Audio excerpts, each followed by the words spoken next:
Hello, क्या हाल चाल, क्या हाल चाल, क्या हाल चाल। ऑडियो और वीडियो क्लियर है तो प्लीज एक बार थम्स अप कर दीजिए बेटा। ऑडियो और वीडियो क्लियर है तो प्लीज एक बार थम्स अप कर दीजिए, कर दीजिए, कर दीजिए। करिए करिए करिए, कमान कमान कमान कमान कमान। आग लगा दे रामलाल, जोरदार आग लगा दे एकदम कमेंट बॉक्स में। कमान कमान। ऑडियो और वीडियो क्लियर है तो कमेंट बॉक्स में आग लगा दीजिए। कमान कमान कमान कमान कमान कमान कमान कमान कमान।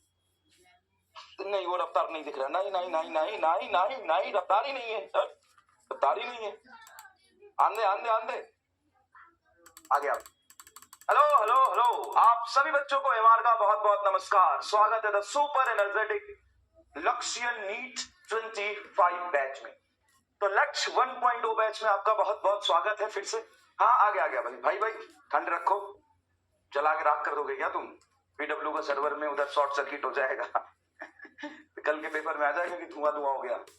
नोएडा में 2 बिल्डिंग जल के राख हो गया। कुछ नहीं, लक्ष्य 1 का क्लास चल रहा था, बच्चों ने स्पैम करके आग लगा दिया, है ना। चलिए, तो सुनिए, सबसे पहले एक बात, बहुत सारे बच्चों के मैंने कमेंट पढ़े। बेटा भी सीरियस हो जाओ, बहुत ज्यादा फालतू बातें कर रहे हो आप कमेंट बॉक्स में, है ना। एक दूसरे की बातें, स्पैमिंग चल रही, सब छोड़ दो बेटा, सीरियस हो जाओ। बहुत इंपॉर्टेंट है, अगर आप लाइफ में कुछ करना चाहते हो तो 12th ही सबसे इंपॉर्टेंट पार्ट होता है लाइफ का, क्योंकि यही तुम्हारा टर्निंग पॉइंट है। यहां से तुमने अगर 1 साल मेहनत कर लिया, तुम सक्सेसफुल नहीं किया तो सब पिछले जितने भी स्कूल में मेहनत की सब खराब हो जाए। पहली बात। दूसरी बात, बहुत सारे लोगों को कैलकुलेशन में दिक्कत आ रही, थोड़ी सी वो प्लस माइनस पावर नहीं समझ पा रहे। तो उसमें प्रॉब्लम क्या है कि देखो, आधे बच्चे तो कर पा रहे हैं, आधे बच्चे नहीं कर पा रहे हैं। इसमें ऐसा नहीं कि आधे बच्चे को छोड़ दिया जाए, लेकिन अगर मैं क्लास में वो चीजें कराऊंगा तो बेटा आधे बच्चे जो कर पा रहे हैं वो बोर हो जाएंगे, वो कहेंगे नहीं सर, ये तो हमें नहीं चाहिए था। तो इसीलिए मैं आपको 2-3 लेक्चर दूंगा, 2-3 लेक्चर में मैं पूरा भर के आपको बेसिक कैलकुलेशन सिखाऊंगा। डिवीजन, पावर, एक्सपोनेंट, फ्रैक्शन, ये सब बताऊंगा। और ऐसा बेसिक जो पूरे फिजिक्स में एकदम छोटी छोटी बातें होती है, जनरली हम लोग इग्नोर कर देते हैं कि तुमने 6th-7th क्लास में पढ़ा होगा, वो वाली बेसिक बताऊंगा। और किसी को जानना है ना कि सर कैसा बेसिक, एक बार बता दो कैसा बेसिक, तो फिजिक्स वाला अलग पांडे मेन चैनल पे जाना।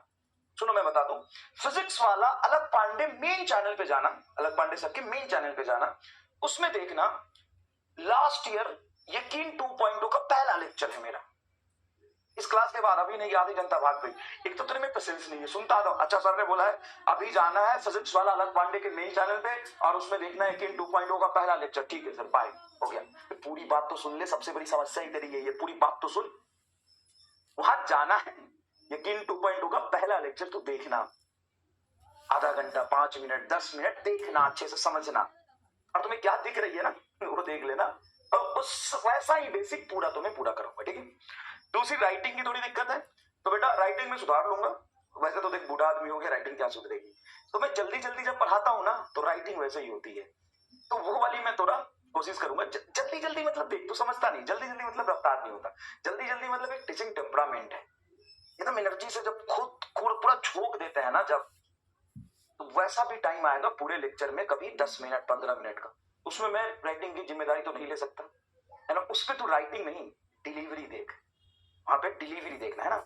और बाकी टाइम है, राइटिंग का ध्यान रखूंगा, इधर उधर नहीं लिखूंगा। ऐसा तो है नहीं कि 5 ही पन्ना लिखना है, पन्ना तो बहुत ऐड हो जाता है इसमें, पूरा पन्ना खोल के लिख दूंगा, चिंता मत कर, ठीक है। 2 चीजें, ठीक है। तो आइए, इलेक्ट्रोस्टैट के लेक्चर नंबर 3 में आपका बहुत बहुत स्वागत है। इलेक्ट्रोस्टैट के लेक्चर नंबर 3 में बहुत बहुत स्वागत है। पूरा बेसिक करा दूंगा, और कैसा बेसिक कराऊंगा वो डेमो जाके तू देख लेना, ठीक है, डेमो जाके देख लेना। और डिलीवरी जब होगी तब मैं गारंटी नहीं लेता हूं, लेकिन बाकी बात मैं बहुत अच्छे से ध्यान से मैं चीजों को लिखूंगा। तो आज लेक्चर नंबर 3 में हम क्या पढ़ेंगे? लेक्चर नंबर 3 में बेटा conductor and insulator, conductor and insulator का रिवीजन करेंगे, तो ठीक है। थोड़ा और डिटेल में समझा देना कंडक्टर और इंसुलेटर क्या होता है। उसके बाद हम पढ़ेंगे मेथड ऑफ चार्जिंग, ठीक है सर, ये भी पढ़ेंगे। उसके बाद एक सीरीज भी मैं चलाऊंगा, अभी नहीं, पहले 1-2 लेक्चर हो जाएगा। कौन बनेगा, ये 3 साल से चलता रहा एक ही और लक्ष्य बैच में, कौन बनेगा, अरे ये तो गड़बड़ लिख दिया, केवीडी कराऊंगा। केवीडी का फुल फॉर्म है कौन बनेगा डॉक्टर डैश। डैश मतलब यहाँ पे अपना नाम फिल करने वाली बात है। कौन बनेगा डॉक्टर डैश, ठीक है, कौन बनेगा डॉक्टर डैश, ये मैं कराऊंगा। केबीडी, कौन बनेगा डॉक्टर डैश, केबीडी। केबीडी में क्या होता है भाई, केबीडी में क्या होता है, ये बेटा 3 साल से मैं कराते आ रहा हूँ, ये यकीन 2021 से मैं कराते आ रहा हूँ बेटा, लक्ष्य में भी कराता हूँ, है ना, तो किसी कॉपी ओपी नहीं करी है मैंने, ये 3 साल से मैं करा रहा हूँ। केमिस्ट्री में भी आप करते हैं, अच्छी बात है, ठीक है। कौन बनेगा डॉक्टर डैश, उसमें होगा बहुत सारे सवाल, बहुत सारे सवाल, और उसको हम लोग सॉल्व करेंगे। लेकिन वो क्या होगा, जैसे हम 4-5 लेक्चर पढ़ कर लेंगे ना, तो पहले 4 लेक्चर से 5-7 सवाल, उससे क्या होगा कि आपकी रिवीजन बहुत अच्छे से होती जाएगी। अभी नहीं करेंगे बेटा, अभी नहीं करेंगे, अभी नहीं करेंगे। 4-5 लेक्चर हो जाएगा तो पीछे के 5 लेक्चर के सवाल, फिर आगे 8-10 लेक्चर हो जाएगा तो पीछे के 4 से 6 तक का सवाल, फिर 14-15 लेक्चर हो जाएगा तो पीछे से बहुत सारे सवाल, ठीक है, ठीक है। तो कंडक्टर इंसुलेटर पे जाने से पहले कुछ न्यूमेरिकल और कुछ न्यूमेरिकल और करें, ठीक है, कुछ न्यूमेरिकल और। चलिए कौन सा न्यूमेरिकल, तो पहला ये सवाल है हमारे टीवी स्क्रीन पर, देख लीजिए। Find total charge on 81.9 kg of electron. मतलब कहीं एक बाल्टी है, बाल्टी समझते हो, बाल्टी है, और उस बाल्टी में बहुत सारे इलेक्ट्रॉन रखे हैं। सर टोटल कितना इलेक्ट्रॉन रखा है, टोटल इलेक्ट्रॉन बेटा देखो रखा है इतना किलो, 81.9 kg। सर इलेक्ट्रॉन का मास तो नेग्लिजिबल होता है, तो इतना इलेक्ट्रॉन कैसे आ जाएगा। अबे भाई करोड़ों अरबों millions of millions of millions of millions बाल्टी में रामलाल की बाल्टी है, उसमें ये इलेक्ट्रॉन लेके जा रहा है युगांडा। तो मैं देश छोड़ के जा रहा हूँ, साला चोर है, रामलाल साला चोर है। 81.9 किलो इलेक्ट्रॉन चुरा के ले जा रहा है युगांडा। हाँ, अब मुझे बताओ, अब मुझे बताओ, अब मुझे बताओ, अब मुझे बताओ, इतना सारा इलेक्ट्रॉन जब वो लेके जा रहा है, इतना सारा इलेक्ट्रॉन जब वो लेके जा रहा है, तो इसमें कितने नंबर ऑफ इलेक्ट्रॉन होंगे। ब्राइटनेस भी कम कर दूंगा भाई, मुझे नहीं आता, अभी छेड़ूंगा सब खराब हो जाएगा, पूरा काम चला, पूरा काम चला। चल बता, तो टोटल मास इतना है, हाँ टोटल मास इतना है 89.9 kg total mass. Total electron का मास है 81.9 kg। तस्कर है रामलाल, तस्कर है, तुम्हें पता है, साला चोर है रामलाल। लोग तो सोना चांदी चुरा के ले गए और ये इलेक्ट्रॉन चुरा के ले जा रहा है, तस्करी करता है इलेक्ट्रॉन का। तो टोटल मास कितना है 81.9 kg टोटल इलेक्ट्रॉन है, इसको चुरा के ले जा रहा है। तो बताओ इसमें कितना चार्ज आएगा, टोटल चार्ज और इतना KG electron.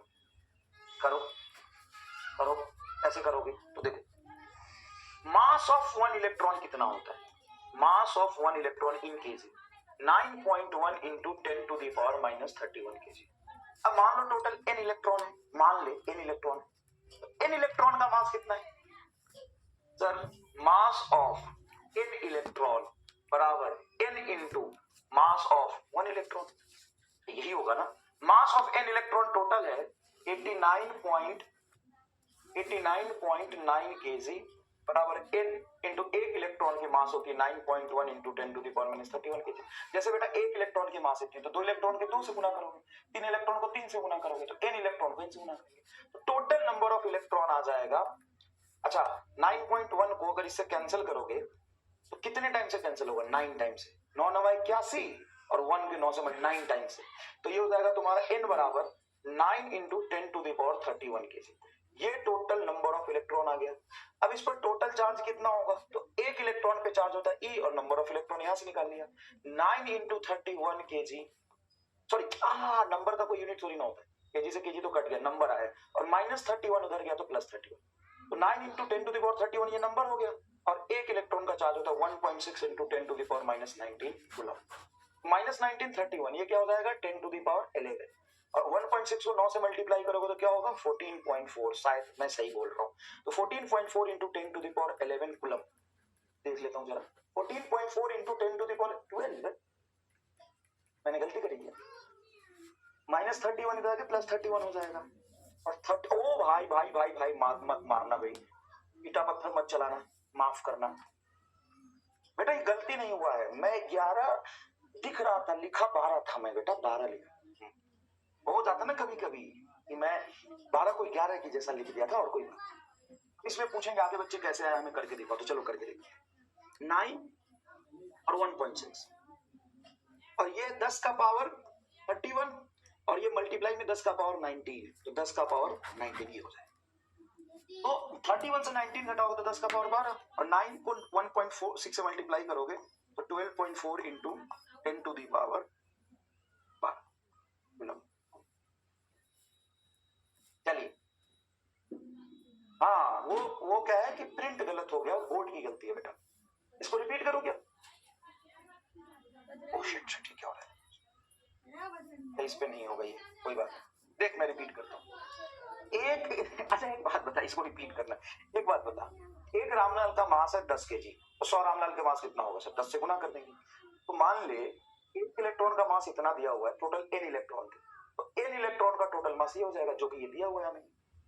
Late there is n electron, there is n electron, मान ले कि n इलेक्ट्रॉन, एक इलेक्ट्रॉन का मास इतना है तो n इलेक्ट्रॉन के लिए मल्टीप्लाई कर देंगे। हाँ सर, तो n बराबर हो जाएगा 3.9 बटा 9.1, ये 9 से कटेगा और 10 का पावर -31 इधर आ जाएगा तो 10 का पावर +31, n की वैल्यू आ गई। n मतलब कितने नंबर ऑफ इलेक्ट्रॉन है, ठीक? ओ भाई साहब भाई साहब भाई साहब, अब तो जानता है इलेक्ट्रॉन ही थे पूरे, तो पूरे इलेक्ट्रॉन थे तो चार्ज नेगेटिव आएगा। हाँ, लेवल नेगेटिव होगा, बिल्कुल सही, नेगेटिव आएगा। ऐसी बात करना अच्छा लगता है, ऐसी बात कर। -14.4 into 10 to the power minus 10 to the power +12, ऐसी बात कर, अच्छा लगता है। अब इलेक्ट्रॉन का चार्ज तो नेगेटिव होता है, वहां पे वैल्यू निकाल दी बेटा, वैसे इलेक्ट्रॉन का चार्ज नेगेटिव। प्रोटॉन पूछता तो पॉजिटिव होता। अगर -12 नहीं आ जाएगा, करके देख, -12 आ जाएगा तो फिर क्या ही बात है, इधर से उधर गया ना बेटा, ये -19 है, ये +31 है, ये +31 कैसे, ये उधर जाएगा तो n के बराबर में इसको पल्ली साइड में लाएंगे तो माइनस का पावर पॉजिटिव हो जाएगा। सब सिखाऊंगा, सब सिखाऊंगा, रुक जा, सब सिखाऊंगा, चिंता मत कर।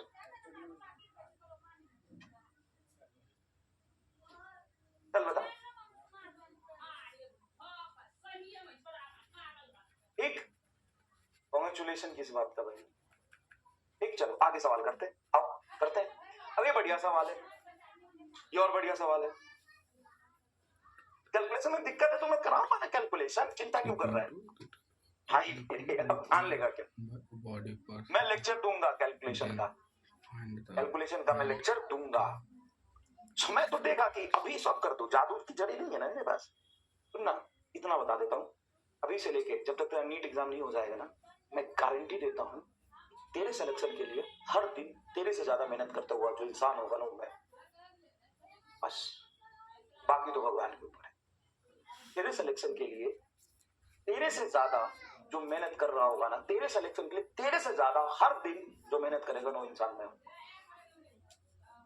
और भी लोग हो सकते हैं, ऐसा नहीं है, सभी लोग हो सकते हैं, लेकिन तेरे से ज्यादा किसी से कम कर सकता हूं मैं, लेकिन तेरे सिलेक्शन के लिए तेरे से ज्यादा मेहनत करता हुआ मैं दिखाई दे, गारंटी देता हूं, चैलेंज देता हूं, चैलेंज देता हूं, तेरे सिलेक्शन के लिए तेरे से ज्यादा मेहनत मैं करूंगा एग्जाम पे, समझ गया? चैलेंज देता हूं, हिम्मत तो कर एक्सेप्ट, हिम्मत तो जिगर में दम है तो कर एक्सेप्ट, मतलब तेरे सिलेक्शन के लिए तेरे से ज्यादा मेहनत मैं करूं हर दिन एग्जाम तक, ठीक है? फिर देखते हैं क्या है, छोटी मोटी चीज, चलिए देखते हैं, चलिए देखते हैं।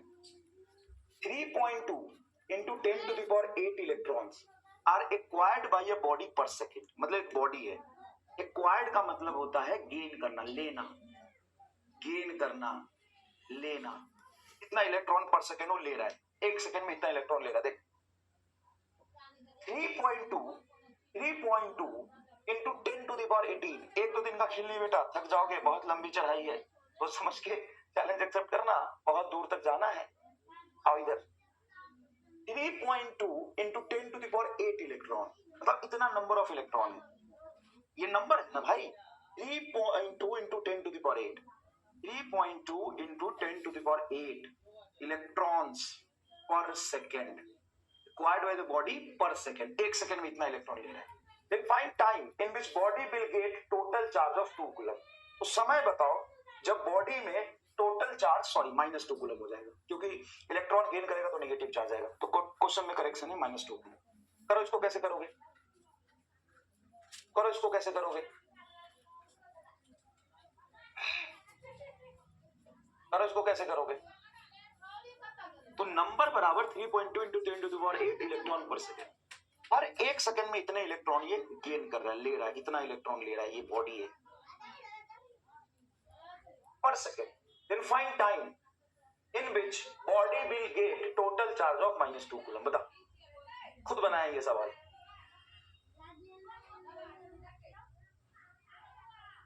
कर तो सुन कैसे करेगा, थोड़ा समझ. एक बात बता, एक सेकंड में इतना इलेक्ट्रॉन जा रहा है तो टी टाइम में कितना जाएगा? एक सेकंड में इतना जा रहा है तो 2 सेकंड में इसका 2 गुना, 3 सेकंड में इसका 3 गुना, 4 सेकंड में इसका 4 गुना. तो टी सेकंड में टी से गुना कर दे.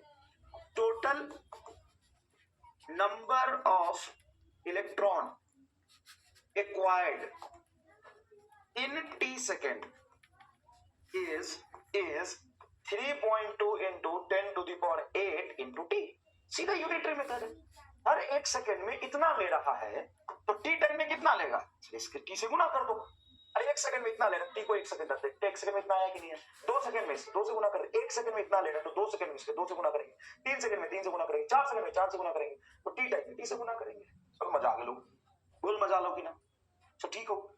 तो टोटल नंबर ऑफ इलेक्ट्रॉन कितना गेन हुआ, इतना हुआ. तो टोटल चार्ज कितना गेन हो जाएगा? तो चार्ज गेन हो जाएगा n into e. Total number T time में ये हो गया 3.2 into 10 to the power 8 number into T, और electronic charge 1.6 into 10 to the power -19 coulomb. और ये टोटल चार्ज टी टाइम में कितना बॉडी गेन किया, -2 कूलम के. अच्छा, नेगेटिव चार्ज इलेक्ट्रॉन के आने से तो माइनस लिख सकते हैं, वो तुम्हें बुद्धि से लिखना पड़ेगा. अगर इलेक्ट्रॉन आया है तो माइनस, इलेक्ट्रॉन जाएगा तो प्लस. इलेक्ट्रॉन आया तो माइनस, चार्ज है -2 coulomb. -2 coulomb is equal to -3.2 multiply 1.6 into 10 to the power 8 और 10 to the power -19. तो ये हो जाएगा 10 to the power -11. 19 में से 8 घटाएगा, 8 में से -19 घटाएगा, 8 में से -19 करेगा तो बता क्या होगा. तो सर ये हो जाएगा -11. सही है, 11 8 19 सही है. इतना कूलम, कूलम से देख कूलम कटेगा, माइनस से माइनस कटेगा. तो ये टी बराबर आ जाएगा बेटा 2/3.2 into 1.6 into 10 to the power -11. ये जस्ट नीचे रख दिया, इसको ऊपर ले जाओ. 2 डिवाइडेड बाई, तो एक बात कर, 2 से काटेगा तो 1.6 आएगा नहीं है, 16 दूना 32 1.6 आएगा. तो ये नीचे हो जाएगा 1.6 मल्टीप्लाई 1.6 ऊपर 10 to the power 11. ठीक है, ये 1 मल्टीप्लाई, ये आंसर आ जाएगा सही. बाकी तो डिवाइड करके निकाल ले कितना है. क्या सही है? ये सही है क्या? नहीं, कितना एग्जैक्ट आएगा उससे मतलब नहीं है, कि तरीका तुम समझ गए भाई, तरीका तुम समझ गए. सही क्या है? तरीका समझ गए क्या? 6.25 6.25 6.25 6.25 हाँ, क्योंकि 10 बाहर कर लेंगे, 36.10 का पावर 9 के आसपास. तो क्या है वो अलग मैटर है. इतना समझ गए. रिपीट करने के लिए इसमें जो है तो बता दे, मैं वो स्टेप रिपीट कर दूंगा भाई.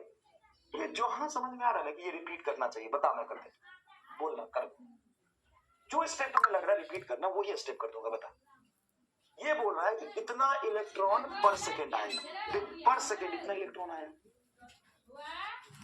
एक से पर सेकेंड का मतलब होता है एक सेकेंड में इतना आएगा. टी टाइम में कितना आएगा, जितना एक सेकेंड में आया उसको टी से मल्टीप्लाई करते हैं, टी टाइम में इतना है. तो टोटल नंबर टी टाइम में इतना आएगा. तो टी टाइम में चार्ज कितना होगा, नंबर से इलेक्ट्रॉनिक चार्ज को मल्टीप्लाई करते टी टाइम में ये चार्ज.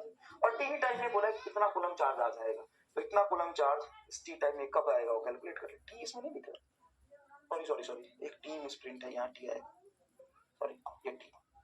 अभी तो टी के लिए ये टी यहाँ रहेगा ना नीचे, तभी तो टी बराबर दिस बटा दिस. पता ना, जो भी स्टेप तुम्हें नहीं समझ में आया वो बोल, मैं कर देता हूँ. सेकंड स्टेप ठीक है, क्वेश्चन को एक्सप्लेन करो. एक बात बता, पर सेकंड में तुम्हें एक थप्पड़ मारूंगा, तो बता 200 थप्पड़ कितने सेकंड में मार दूंगा बोल? ये तो सवाल है। अगर मैं पर सेकंड तुम्हें एक थप्पड़ मारूंगा, तो यहाँ खड़ा 1 सेकंड ले एक पर सेकंड थप्पड़ दिया पूरा, तो हर सेकंड में एक थप्पड़ मारूंगा, तो बता 200 थप्पड़ कितने देर में मार दूंगा? वही सवाल है। निगेटिव स्टेप नहीं समझता। अरे चाचा, टोटल इलेक्ट्रॉन इतना आया, तो इतने इलेक्ट्रॉन पर चार्ज कितना होता है सर? एनी से निकालते हैं। और इलेक्ट्रॉन का चार्ज है, तो इलेक्ट्रॉन का चार्ज बोला है कि इलेक्ट्रॉन आ रहा है। अगर इलेक्ट्रॉन जाता तो प्लस लेते, इलेक्ट्रॉन आया है तो माइनस लेंगे। ले भाई, कैसे कैसे डाउट पूछता चल। -80 माइक्रोकूलम चार्ज, बॉडी के -80 माइक्रोकूलम। माइक्रो का मतलब होता है 10 टू द पावर -6। ये होता है माइक्रो का मतलब, ये होता है माइक्रो का मतलब। माइक्रो मतलब 10 टू द पावर -6। तो -80, माइनस का मतलब होता है बेटा इलेक्ट्रॉन की एक्सेसनेस, और प्लस का मतलब इलेक्ट्रॉन की डिफिशिएंसी। इसी बॉडी पे माइनस चार्ज आया मतलब इलेक्ट्रॉन खाया है, और प्लस चार्ज आया मतलब इलेक्ट्रॉन निकाला है। माइनस चार्ज आया मतलब इलेक्ट्रॉन खाया है, प्लस चार्ज आया मतलब निकाला है। चलो करो, तो ये क्या है? खाया है सर। बॉडी हैज -80 माइक्रोकूलम, तो बताओ चार्ज को क्या लिखोगे? -80 माइक्रो का मतलब होता है 10 टू द पावर -6 कूलम। ठीक है। Number of additional electron in it will be, तो ये कितना इलेक्ट्रॉन खाया है वो पूछ रहा है। बोलो कितना इलेक्ट्रॉन खाया है वो पूछ रहा है। बोल करो कि एक बार हिम्मत करके कर रहा हूं बेटा, बोल चल जाना। ये तो भाई साहब चप्पल निकाल के लगा दूंगा। चल मैं छुपा के कर लेता हूं।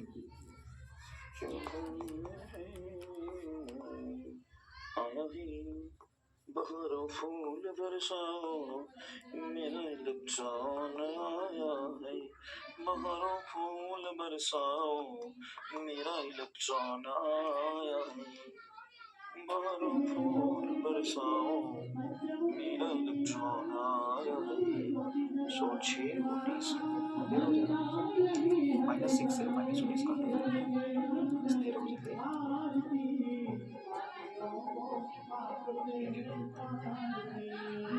n बराबर आ जाएगा 80 c बटा 1.6 into 10 to the power -30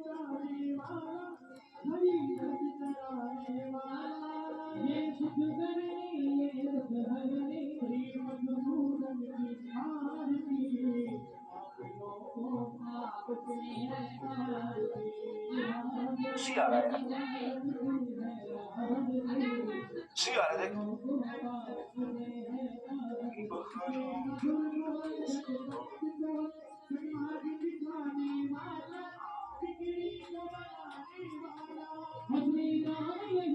बताइए नो आंसर भाई साहब, चल के लो। तो 30-70% लोगों ने ठीक दिया है, 12% लोग कहाँ की जल्दीबाजी में पकड़े, 10% लोगों ने ये दिया है, 6% लोगों ने ये दिया है, और एक भी कमेंट बॉक्स में सी के अलावा ऑप्शन नहीं दिखाई दे रहा है।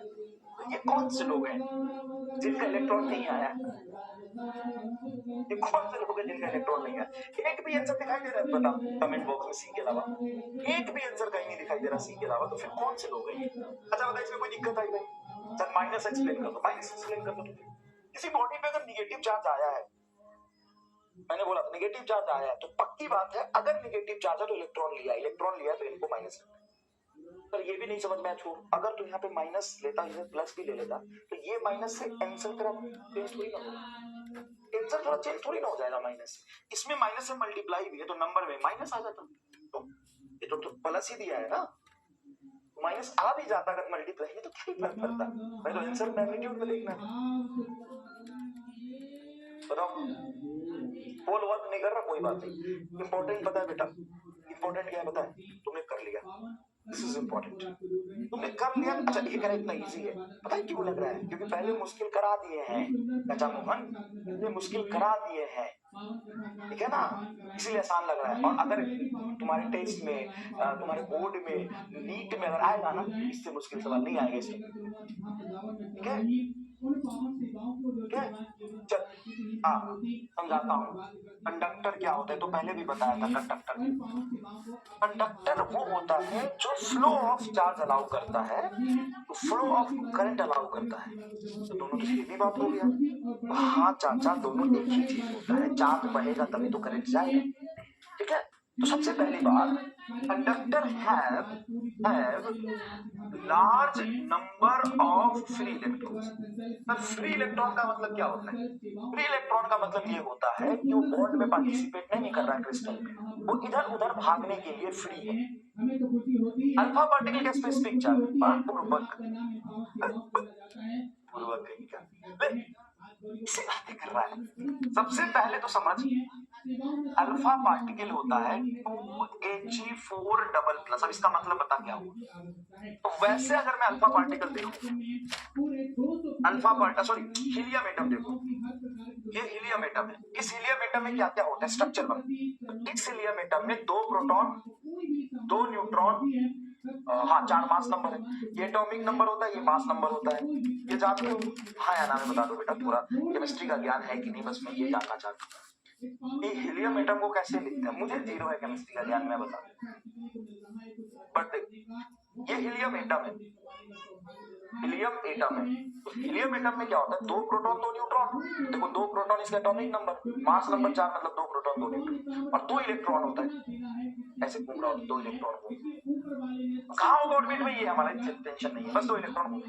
तो ये है हीलियम एटम। अब अगर मैं बोलूं कि डबली एनाइज्ड हीलियम एटम, इसका क्या मतलब? Doubly ionised helium atom, DUBLY, doubly ionised helium atom. Doubly ionised helium atom का क्या मतलब? इसमें से 2 इलेक्ट्रॉन मैंने बाहर निकाले, 2 electron remove, 2 electron remove, 2 electron बाहर निकाले। और अगर 2 इलेक्ट्रॉन बाहर निकालोगे तो यहाँ पे बनेगा 2He4। इसका स्ट्रक्चर क्या होगा? 2 प्रोटॉन 2 न्यूट्रॉन और इलेक्ट्रॉन। अब बताओ इसका चार्ज क्या लिखो? Charge of alpha particle 2 times of charge of proton, क्योंकि 2 प्रोटॉन है, न्यूट्रॉन पे तो चार्ज नहीं होता, तो 2E। तो 2E मतलब 2 into E की value 1.6 into 10 to the power -19। बोलो सर इसका स्पेसिफिक चार्ज बताओ। तो स्पेसिफिक चार्ज होता है चार्ज बटा मास। चार्ज बोल क्या है सर? 2E। मास क्या हो जाएगा? 4mp। क्यों? क्योंकि 2 प्रोटॉन 2 न्यूट्रॉन है, तो ये कट के नीचे आएगा 2। तो E divided by 2 times of mass of proton. तो अब बोल,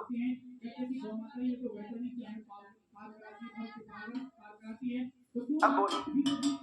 अच्छा देखो, अभी भी तुम्हें किसी टॉपिक में छोटे छोटे डाउट आ जाए ना, उसको प्लेन पेपर रखना, रफ पेपर बगल में, उसमें लिख।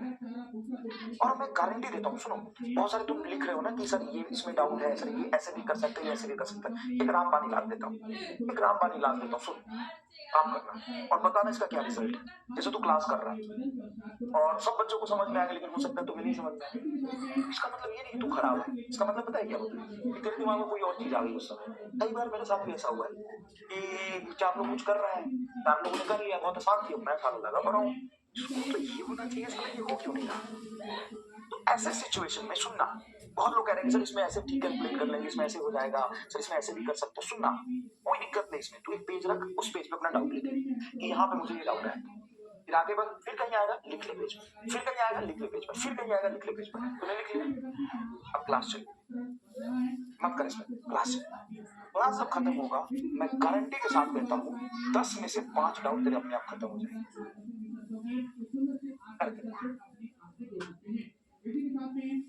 करके देख, 10 में से 5 डाउट अपने आप खत्म हो जाएंगे। करके देख, बाद में जो 5 डाउट बतेंगे ना, उसको खुद सॉल्व करके देखना, मजा, वो खुद सॉल्व करके देखना, मजा आ जाएगा। ठीक है, तो ये तेरा बेटा है स्पेसिफिक चार्ज। वो हीलियम एटम है, उस हीलियम एटम से 2 इलेक्ट्रॉन निकाल देंगे तो 2 प्रोटॉन 2 न्यूट्रॉन बनेंगे, उसको अल्फा पार्टिकल कहते हैं। हीलियम एटम को अल्फा पार्टिकल नहीं है, ये अल्फा पार्टिकल नहीं है, ये तो हीलियम एटम है, सॉरी हाइड्रोजन हीलियम एटम है, और ये न्यूट्रल है। क्यों न्यूट्रल है? क्यों न्यूट्रल है? क्योंकि 2 प्रोटॉन 2 इलेक्ट्रॉन। होता नहीं। ठीक है, ठीक है, करके देखना तब बताना, ऐसे नहीं। तो conductor have a large number of free electron. Conductor वो होते हैं जिसमें बहुत सारे फ्री इलेक्ट्रॉन होते हैं। समझ गया, बहुत सारे फ्री इलेक्ट्रॉन्स होते हैं। हाँ, लार्ज नंबर फ्री इलेक्ट्रॉन्स होते हैं। अब ये फ्री इलेक्ट्रॉन्स रहते कहाँ हैं? तो बेटा देखो, इसका जो हेवी पॉजिटिव चार्ज है ना एटम का, वो तो ये फिक्स रहता है, जहां रहेगा वही रहेगा। ये मोबाइल नहीं होता। मोबाइल का मतलब होता है जो इधर उधर भाग सकता है, लेकिन इसके इलेक्ट्रॉन क्या होते हैं? मोबाइल होते हैं। मौका पड़ने पे वो आगे पीछे ऊपर नीचे कर सकता है। तो these electrons are free. These electrons are free to move. और ये कहाँ मूव करते हैं? अब बेटा मैंने तुमसे नहीं पूछा, क्योंकि तुम क्यों नहीं पूछा इसका रीजन छोड़ो, लेकिन मैंने तुमसे नहीं पूछा। पहले में हमेशा पता है मेरा पढ़ाने का तरीका क्या है? ज्यादातर केस में धीरे धीरे जब अपनी फ्रीक्वेंसी मैच हो जाएगी तो बहुत मजा आएगा। पता है क्यों मजा आएगा? क्योंकि मैं तुमसे हर बार गलती कराऊंगा, और गलती कर दोगे तो तुम तो कंफ्यूज हो जाएंगे। नहीं, हर बार मैं तुमसे गलती कराऊंगा, इससे पता है क्या होगा? तुम्हारे दिमाग में गलत चीज थोड़ा समझ में आएगी कि अरे यार ये तो ऐसे होना चाहिए, अब तुम्हें लगा ऐसे हो जाना चाहिए, लेकिन फिर मैं तुम्हें कंसेप्ट समझाऊंगा तो ज्यादा चलेगा। जैसे मैं देखो, मैं तुम जैसे तेरी शक्ल खराब है, तो तुम्हें अगर कोई अकेला देखे तो तुम्हें जज नहीं करेगा कि तुम्हारी शक्ल खराब है, लेकिन तुम्हें और मुझे आसपास में खड़ा करा, तुम्हें और मुझे आसपास में खड़ा करा दे, तब तुम्हें कहेगा कि तेरा शक्ल खराब है। क्यों? क्योंकि मैं हैंडसम, गोरा, अच्छा दिखने वाला आदमी। अब तुम मेरे बगल में खड़ा हो जाएगा तो मेरे से तेरा कंपेयर होगा, तू मेरे लिए शक्ल कैसे, मैं हैंडसम आदमी, तो कंपेरेबिलिटी देखी जाती है। काला ज्यादा काला हो जाता है जब उसके बगल में गोरा खड़ा। तो मेरे कहने का थोड़ा सा मतलब ये है कि जब मैं तेरे से गलती कराऊंगा ना, जब तेरे से चोट लगेगी ना, दिमाग ज्यादा होगा, दिमाग ज्यादा है ना। कहते हैं ना, ठोकर लगता है इंसान सीखता है। ऊपर ऊपर से चीजें सीख लो, लेकिन जब तुम उसको लगाने जाओगे बस में तो दिक्कत होगी। तो मैं तुमसे पहले गलत कराऊंगा थोड़ा थोड़ा, कभी कभी, अब फिर मैं जब तुम्हें समझाऊंगा ना, वो ज्यादा चमकेगा। गलती करके इंसान अच्छा सीखता है, तो दोबारा गलती नहीं करता। समझ गया? जो गलती तुम एग्जाम में कर सकते हो, मेरे पढ़ाने के बाद भी कर लो। सही चीज पढ़ेंगे लेकिन फिर भी जाके गलती कर सकते हो इंसान, वो गलती मैं तुमसे पहले करा दूंगा। समझ गए? यस। तो अब मैं बच्चों से पूछता हूँ कि फ्री इलेक्ट्रॉन कंडक्टर पर कहाँ रहता है? बच्चा पढ़ गया था कि कंडक्टर पे चार्ज तो सरफेस पे रहता है, तो बच्चा कहता है सरफेस। लेकिन नहीं, जो फ्री इलेक्ट्रॉन्स होता है वो वॉल्यूम के अंदर, मतलब बॉडी अगर ऐसे है, सॉलिड बॉडी है, तो उसके अंदर इधर उधर घूम रहा होता है। अब घूम रहा होता है ऐसे ही, फ्री इलेक्ट्रॉन ऐसे घूम रहा होता है, कहीं भी चला जा सकता है, फ्री टू मूव होता है, इसलिए तो कहते हैं फ्री इलेक्ट्रॉन। कंडक्टर है large number of electron. Insulator में बेटा क्या होता है? इंसुलेटर में क्या होता है? इंसुलेटर में न्यूट्रल है। अच्छा ये बताओ, ये चार्ज है कि न्यूट्रल? ये चार्ज है कि न्यूट्रल? न्यूट्रल है। तो देख के पता चल रहा है क्यों न्यूट्रल है। तो नंबर ऑफ इलेक्ट्रॉन बराबर नंबर ऑफ प्रोटॉन, जितने इलेक्ट्रॉन है उतने ही प्रोटॉन है, ये दोनों बराबर। इंसुलेटर में क्या होता है? इंसुलेटर में जो पॉजिटिव चार्ज होते हैं जितने, उतने ही नेगेटिव होते हैं, और बॉन्ड में पार्टिसिपेट करते हैं, बॉन्डेड होते हैं, कोवेलेंट बॉन्ड, अलग अलग तरह के आयनिक बॉन्ड। ये बॉन्ड आपने पढ़ा होगा। तो न्यूट्रल है भाई साहब, ये न्यूट्रल है। इसमें फ्री इलेक्ट्रॉन है जो अंदर में कहीं भी घूम सकते हैं। क्या सरफेस पर आ सकते हैं? हाँ, नीड पड़ेगा तो सरफेस में भी एक्युमुलेट हो सकता है, नीड पड़ेगा तो सेंटर पे भी जा सकता है, नीड पड़ेगा सारा यहाँ जमा हो जाएगा, यहाँ जमा हो जाएगा। तो इसमें और इसमें यही फर्क है, इसके इलेक्ट्रॉन इसको छोड़ के कभी नहीं जाते। ये कहते हैं कि हम दोनों का जन्म जन्म का रिश्ता है, साला कोई नहीं तोड़ सकता है, ऐसा इलेक्ट्रॉन। लेकिन इसके इलेक्ट्रॉन बेवफा होते हैं, कभी इधर भाग जाता है, कभी उधर भाग जाता है। अब यहाँ पे बैटरी जोड़ दोगे बेटा, तो यही तो तुमने पढ़ा है 10th में, इधर बैटरी जोड़ देते हैं और इलेक्ट्रॉन इधर की तरफ भागेगा। ये सोल इलेक्ट्रॉन ऐसे ऐसे भागेंगे, फ्लो ऑफ इलेक्ट्रॉन से करंट बहता है। ये पॉजिटिव चार्ज वही रह जाता है, करंट बहता है। पूरा विजुअलाइज हो गया तो कमेंट बॉक्स में आग लगा दो। 10th में ऐसे ही तो करंट इलेक्ट्रिसिटी पड़ता है, ये चार्ज इधर जाता है, ये और इसी के इलेक्ट्रॉन के फ्लो होने से करंट फ्लो करता है। और ये सारे ऐसे घूमते फिर से अंदर घुसते हैं, फिर ऐसे ऐसे ऐसे घुसते हैं। इसीलिए कंडक्टर करंट को अलाउ करता है, लेकिन इंसुलेटर करंट को अलाउ नहीं करता है। क्या फील आ गई इस बात की? बताइए, फील आ गई इस बात की? बताइए भाई, बताइए। बताने से चलेगा काम, ऐसे नहीं भाई। करंट कैसे फ्लो करता है कंडक्टर से, समझ में आया? थोड़ा सा, ज्यादा नहीं, थोड़ा सा। इंसुलेटर में क्यों नहीं करता, समझ में आया? क्योंकि कहता है हमारा प्यार बहुत गहरा है ना, ये छोड़ के जाता ही नहीं। तो बैटरी लगा दोगे तो भी ये बॉन्ड नहीं तोड़ पाता इलेक्ट्रॉन। ठीक है क्या?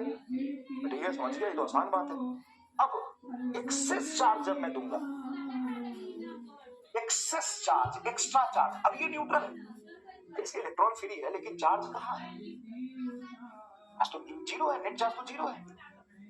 अब मैं इस पर एक्स्ट्रा चार्ज दूंगा, excess charge given to conductor, given to conductor, excess charge given to conductor. अब एक्स्ट्रा चार्ज कंडक्टर को दे रहा हूं भाई, अब मैं एक्स्ट्रा चार्ज कंडक्टर को दे रहा हूं। तो पहले से मान लो ये कंडक्टर का फोटो है, जितने पॉजिटिव उतने निगेटिव, इसके इलेक्ट्रॉन फ्री है, लेकिन अभी इसके साथ ही बैठे हैं। अब मैं इसको एक्स्ट्रा चार्ज देता हूं, कोई भी पॉजिटिव या निगेटिव चार्ज देता हूं, तो जो मैं एक्स्ट्रा चार्ज दूंगा वो उसके सरफेस पे आ जाएगा, वो उसके सरफेस पे आ जाएगा। Excess charge given to the conductor resides, resides मतलब रहता है, resides on the surface of conductor। चाहे वो चार्ज पॉजिटिव दो या निगेटिव दो, इस बात से कोई फर्क नहीं पड़ता। इस पर टोटल चार्ज बोलो क्या होगा? सर कुछ पॉजिटिव आएगा, कैसे? देखो ये पॉजिटिव चार्ज। सर चार्ज देते कैसे? ओवरऑल चार्ज को माइक्रोस्कोपिक फॉर्म में देखोगे तो चार्ज ट्रांसफर इलेक्ट्रॉन के ट्रांसफर से होता है, लेकिन अगर जो भी एक्सेस चार्ज होगा वो कंडक्टर के सरफेस पर रहेगा। जैसे मान लो ये भी कंडक्टर है, ये भी कंडक्टर, और इस पर मैं एक्सेस चार्ज देता हूं निगेटिव, तो निगेटिव भी इसके सरफेस पर, इस पर जब कंडक्टर पे नेट चार्ज क्या आएगा? निगेटिव, और कहां पे रहेगा? सरफेस पर। तो एक तरफ पॉइंट चार्ज दे, तो अभी चार्ज एक थोड़ी ना होगा, चार्ज एक एक इलेक्ट्रॉन के वजह से चार्ज ट्रांसफर होता है, तो चार्ज कुछ आएगा, और वो चार्ज कंडक्टर के कहां रहता है? सरफेस पर रहता है। कंडक्टर के कहां रहता है? सरफेस पर रहता है। पॉजिटिव दो या निगेटिव दो, पॉजिटिव दो या निगेटिव, ये इंपॉर्टेंट है। Excess charge given to the conductor resides on the surface of conductor, वो कहां रहेगा? कंडक्टर के सरफेस पर रहेगा। सर इंसुलेटर में, इंसुलेटर में कहां जाएगा? Excess charge given to insulator, given to insulator, insulator remains there where it is placed, is placed।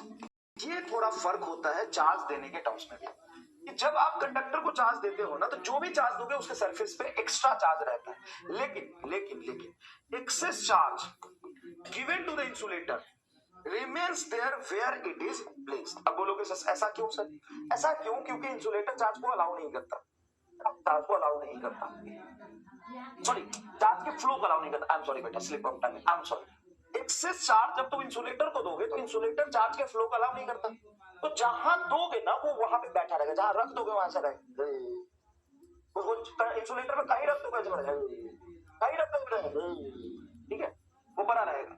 लेकिन कंडक्टर का सरफेस पर क्यों जाता है? सर ये भी तो समझाओ। तो कंडक्टर पे क्या होता है कि चार्ज आप भाग सकता है, इधर उधर फ्लो कर सकता है। हाँ, अब मान लो ये तो न्यूट्रल हो गई, प्लस माइनस, जो पहले से जितने फ्री इलेक्ट्रॉन से एटम साथ न्यूट्रल था, अब तूने 10 कूलम चार्ज रखे, तो चार्ज एक दूसरे को क्या करता है? सर रिपेल करता है, तो रिपेल करके कहां जाएगा? सर दूरी बनाना चाहेगा, तो दूरी बना के ये सरफेस पर रहेगा एक दूसरे से। मैक्सिमम डिस्टेंस तक पर तभी रह पाएगा ना जब सरफेस पर रहेगा। तुम्हें कारण चाहिए इसलिए बताया, लिखने की जरूरत नहीं है, इतना लिख ले काम हो जाएगा, इतना लिख ले काम हो जाएगा, बस इतना ही चाहिए, इतना लिख ले काम हो जाएगा। मैं बता रहा हूं, अब बात मान ले, फायदे में रहेगा, ठीक है, ठीक है, ठीक है सर मान लिया। अच्छा तूने वो देखा है मिस्टर बीन का एपिसोड देखा है? Explain again. हे बेटा, हे प्रभु, इंसुलेटर वो होता है जो चार्ज को अलाउ नहीं करता है, कंडक्टर वो होता है जो चार्ज के फ्लो को अलाउ करता है। इंसुलेटर में जहां चार्ज रखोगे जहां रख दो, कंडक्टर में जहां पे रखोगे एक्सेस, एक्स्ट्रा चार्ज, एक्सेस मतलब एक्स्ट्रा चार्ज, तो एक्स्ट्रा चार्ज कंडक्टर के सरफेस पे आ जाता है। मिस्टर बीन का एपिसोड देखा है? देखा है क्या? हाँ, तो मिस्टर बीन के एपिसोड में एक एपिसोड दिखाते हैं जहां पर वो एक लाइब्रेरी में जाता है, लाइब्रेरी नहीं, वो है म्यूजियम, म्यूजियम में साइंस के बड़े बड़े वो रखे रहते हैं, एक्सपेरिमेंट हो रहे होते हैं, बड़े बड़े इंस्ट्रूमेंट रखे होते हैं। तो मिस्टर बीन जाता है, उसके सर पे हाथ रख देता है, और जैसे सर पे हाथ रखते हैं उसके बाल खड़े हो जाते हैं। अभी भी लंदन में वो म्यूजियम है जहां पे वो एक इंस्ट्रूमेंट होता है, उसको कहते हैं वेन डी ग्राफ जनरेटर, जिसमें चार्ज स्फीयर होता है। अब लड़कियां जाती हैं, लड़कियां जाती है, एकदम सुंदर सुंदर शकल वाली लड़कियां जाती है, और वो लड़कियां क्या करती हैं, इस पे हाथ रखती है। जैसे लड़कियां इस पर अपनी दोनों हाथ रख देती हैं तो लड़कियों के ये बाल ऐसे ऐसे खड़े हो जाते हैं। हमको भरोसा नहीं होगा लेकिन सही बात, ऐसा थोड़ी ना होता है, ऐसा होता है, होता है ऐसा। ये चार्ज्ड स्फीयर है, इंसुलेटिंग स्टैंड है ये इंसुलेटिंग स्टैंड है, इंसुलेटिंग स्टैंड, और ये चार्ज्ड स्फीयर है, चार्ज्ड स्फीयर। अब जैसे ही लड़कियां इस पर अपना दोनों हाथ रखती है बेटा, उसके बाल ऐसे कुचनी जैसे खड़े हो जाता है। इतने लोगों ने देखा है, जल्दी बताओ। नहीं देखा तो मैं अब तुमको कॉपी दिखाता हूँ। रुक,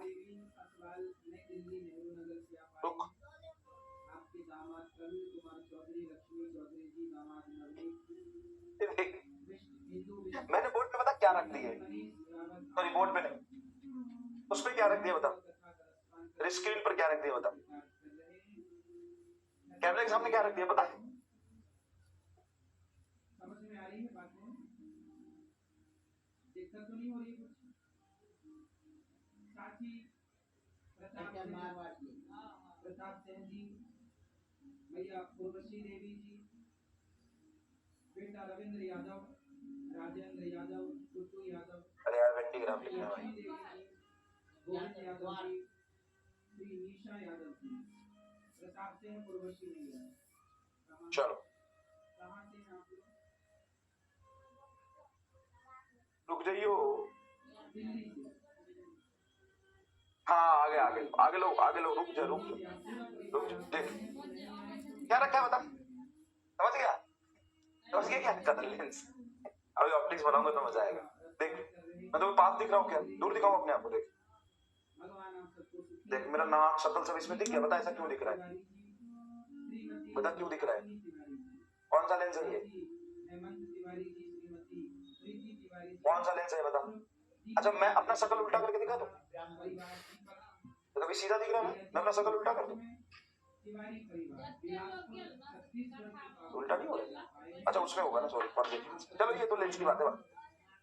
चलो देख, तुम्हें देखना था ना, ये देख, देख इसको, देख इसको, नहीं कॉनकेव लेंस है, कॉन्वेक्स नहीं। चल तू वो तो बात की बात है, छोड़ ना, लेंस छोड़ना है, लेंस तो बाद में देखेंगे ना भाई। देख भाई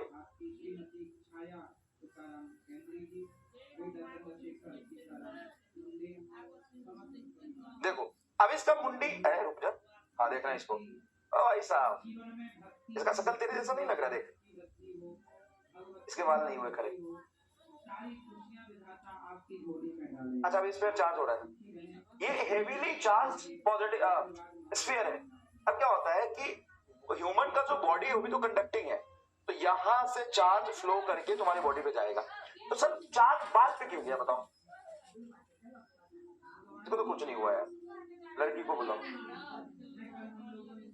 लड़की कहाँ है? इसके बाल ही नहीं तो कहां से, ये देख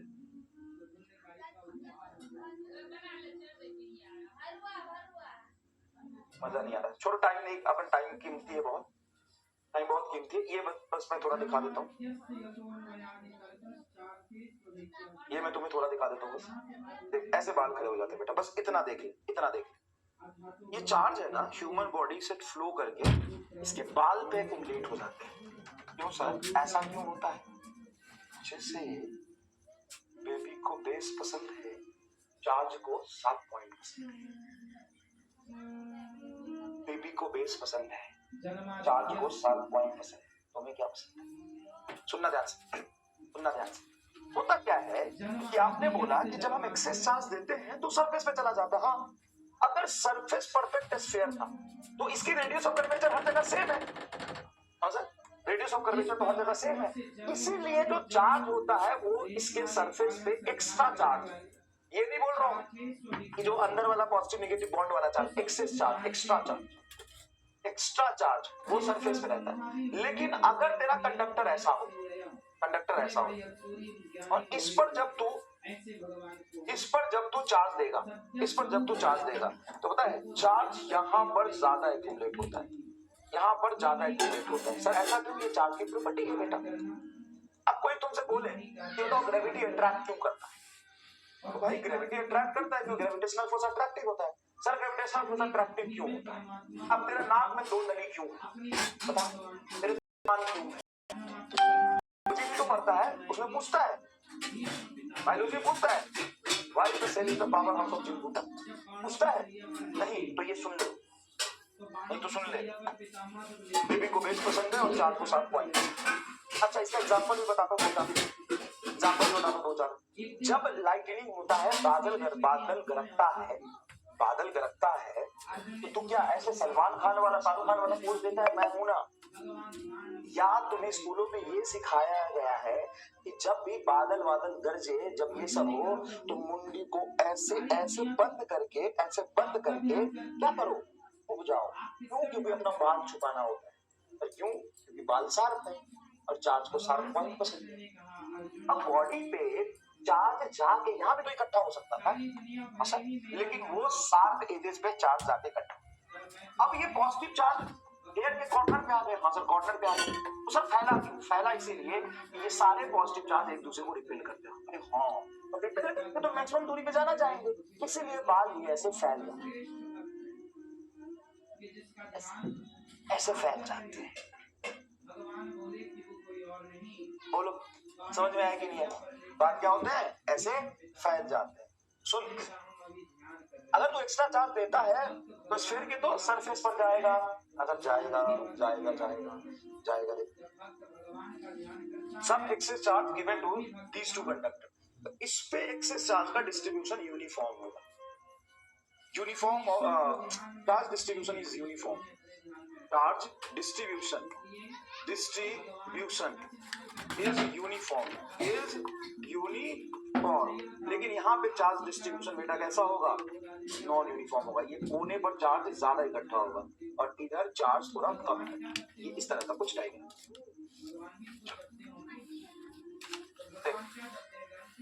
क्लियर?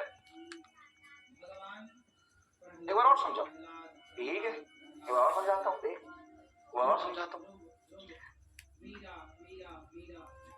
कहते आप तो गंजे हो, ये बदतमीजी सीखा तूने, ऐसा बदतमीजी करना टीचर के साथ, ऐसे पर्सनल कमेंट नहीं करना चाहिए बेटा किसी पे ना। देखो तो यहाँ पे क्या होता है, यूनिफॉर्म स्फीयर है, कहीं शार्प पॉइंट तो नहीं है, नहीं सर, इसलिए चार्ज यूनिफॉर्म डिस्ट्रीब्यूशन। यहाँ पे शार्प पॉइंट है इसलिए charge non uniform distribution of charge. Good not good manner बेटा, non uniform distribution of charge, this is not a good manner. ठीक है, शार्प पॉइंट क्या होता है? ये होता है शार्प पॉइंट। अभी देखा है घर के ऊपर जो एंटीना लगा होता है, ऐसे लगाते हैं, क्यों लगाते हैं? घर के ऊपर त्रिशूल क्यों लगाते हैं? पता क्यों लगाते हैं? सर त्रिशूल इसलिए लगाते हैं कि शार्प होता है, तो जब चार्ज आता है ना ऊपर से, तो उसको एक्युमुलेट कर लेता है और फिर अर्थ में फ्लो कराता है। फिर क्या करता है? अर्थ में फ्लो कराता है। ठीक है, चलो अब है method of charging. Method of charging में सबसे जो पहला पॉइंट होता है वो होता है फ्रिक्शन। मेथड ऑफ चार्जिंग में सबसे पहला होता है मेथड ऑफ चार्जिंग, किसी न्यूट्रल बॉडी को चार्ज कैसे करते हैं। ठीक है बेटा, किसी भी न्यूट्रल बॉडी को चार्ज कैसे करते हैं, तो पहला मेथड होता है फ्रिक्शन। फ्रिक्शन का मतलब होता है रबिंग, रबिंग मतलब होता है रगड़ना, घिसना। जैसे ठंड के मौसम में क्या होता है, तो ठंड के मौसम में क्या होता है, बहुत ठंडी लगती है तो हम हाथ से ऐसे रब करते हैं। हाँ सर, क्यों करते हैं सर रब? बताओ क्यों करते हैं?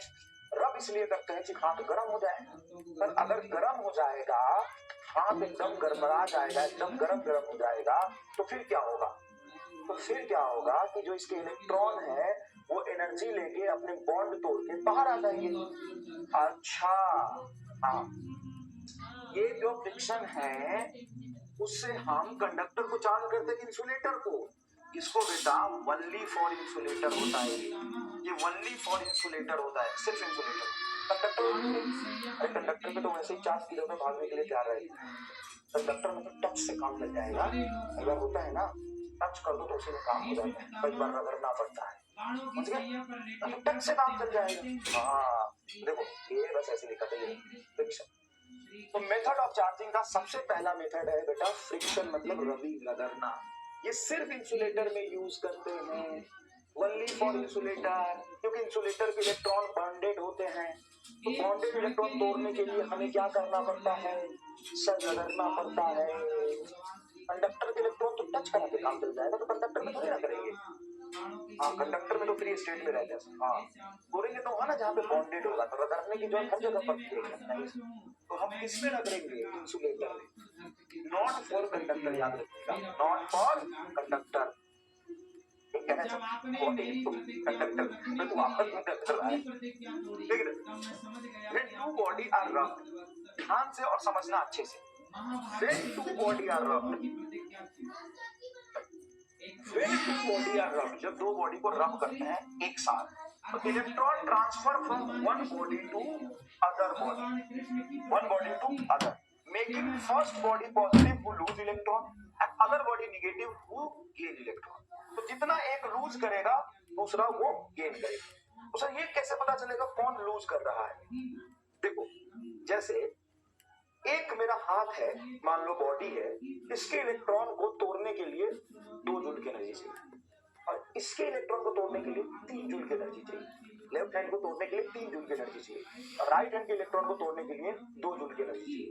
तो समझिए, अब अगर मैं ऐसे ऐसे रब करूं तो किसका इलेक्ट्रॉन पहले टूटेगा?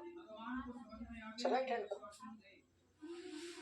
राइट हैंड का इलेक्ट्रॉन पहले टूटेगा। क्यों? क्योंकि इसको तोड़ने के लिए 2 ही जूल चाहिए, इसको तोड़ने के लिए 3 जूल चाहिए, तो राइट हैंड वाला जल्दी टूट जाएगा। क्यों? क्योंकि इसमें जो हीट डेवलप होगा 2 जूल पहले आएगा ना, 3 जूल बाद में आएगा। तो ऐसे ऐसे करोगे, ऐसे ऐसे करोगे, तो पहला राइट हैंड वाला इलेक्ट्रॉन टूट जाएगा, तो वो तुरंत से फ्लो करके इस पर चला जाएगा। तो जो इलेक्ट्रॉन टूट गया जिसका, वो दूसरे पे चला जाएगा। तो पहला वाला क्या हो गया? पॉजिटिव चार्ज, जिससे इलेक्ट्रॉन टूटा, और दूसरा वाला क्या हो गया? Negative charge. ठीक है, दूसरा वाला क्या होगा? नेगेटिव। तो ये कह रहा है two body are rub together, दो बॉडी को जब रगड़ते हैं, electron transfer from one body to other, making first body positive who lose electron, जो इलेक्ट्रॉन को लूज किया वो positive, other body negative who gain electron, जो इलेक्ट्रॉन गेन करेगा नेगेटिव। अब बताओ, इसमें कोई इलेक्ट्रॉन चुरा के तो नहीं ले जा रहा, ऐसा नहीं कि रगड़ रहे थे तो इलेक्ट्रॉन नीचे छू गया, ऐसा तो इलेक्ट्रॉन हवा में नीचे नहीं छूता है, नहीं सर। तो मान लो कि ए और बी को हमने रगड़ा, तो इलेक्ट्रॉन ए का जल्दी टूट गया, तो ए हो जाएगा तुम्हारा पॉजिटिव और बी हो जाएगा तुम्हारा नेगेटिव। यहां से इलेक्ट्रॉन इस पर ट्रांसफर किया, इलेक्ट्रॉन ट्रांसफर किया, तो equal and opposite charge appears on the body. क्यों? क्योंकि जितना इससे इलेक्ट्रॉन टूटेगा उतना ही उस पर जाएगा, तो जितना ये नेगेटिव उतना ये positive. Cloud gets charge due to friction. Cloud किसके वजह से चार्ज होता है? जब वो बादल होते हैं ना, वो एक दूसरे से रगड़ देते हैं, उसी की फ्रिक्शन की वजह से वो चार्ज होता है। इसको लिखना है, बिल्कुल आपको लिखना है, पूरी सिंपल से ये पूरी बातें लिखना है। सर अभी तक जो पढ़ा है सब लिखना है, यस, इंक्लूडिंग क्वेश्चंस, एवरीथिंग। आपको क्या लग रहा है ये सवाल बेकार है? देखो 81.9 के इलेक्ट्रॉन लेके भाग रहा है, ये भी बहुत अच्छे से लिखना है। कितना सीक्वेंस में लिखा है मैंने, इसमें भी सीक्वेंस में लिखा है, ये आंसर बस यहाँ लिखा है। ये भी लिखना है, ये भी लिखना है, ये भी लिखना है, ये भी लिखना है, ये भी लिखना है। हाँ, ये हम कल लिख लिए थे तो नहीं लिखेंगे, लेकिन ये पॉइंट तो लिखेंगे। इंसुलेटर और कंडक्टर के जो एक्स्ट्रा चार्ज होते हैं, ये पॉइंट तो लिखेंगे। हाँ, ये लिखना है, ये लिखना है, फोटो बनाना है, कभी कहीं तो बना ले, कहीं तो वास्तविकता में इनकी तुम्हारे जीवन में दिखाई दे, कॉपी में ही सही। ठीक है सर, इसको भी बनाना है, इसको भी लिखना है, तो समझ आ गया। अब ये प्रॉब्लम है कि सर अगर हम सिल्क और रॉड को रब करेंगे तो कौन जल्दी इलेक्ट्रॉन लूज करेगा, किस पे पॉजिटिव चार्ज आएगा, किस पे नेगेटिव चार्ज आएगा? सेकंड पॉइंट बताओ। देखिए भाई, मैं भी भिखारी, तू भी भिखारी, मैं भी भिखारी, तू भी भिखारी।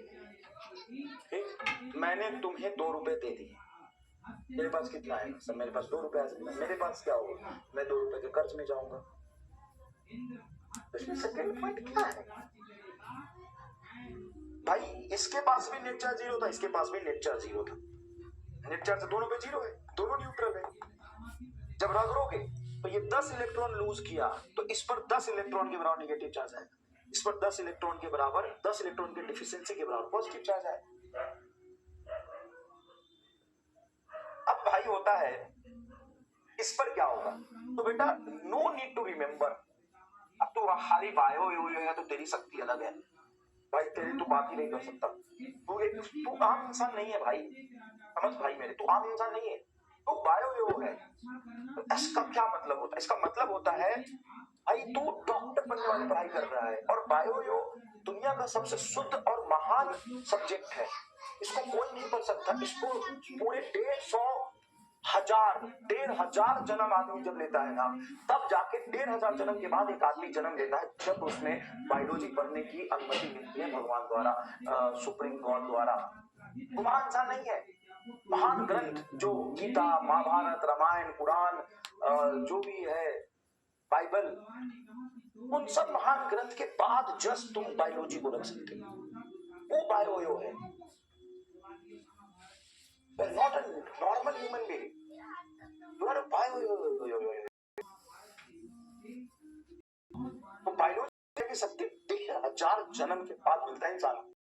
तुम्हें वो पढ़ पा रहे हो भाई बेटे, तुम पढ़ पा रहे हो तो तुम समझो कि तुम 1,000 जन्म दुख, दर्द, पीड़ा काटने के बाद तुम वो लग इंसान हो जो तुमको इस जन्म में मौका मिला है बायोलॉजी पढ़ने का भाई, वो तुम बायो हो।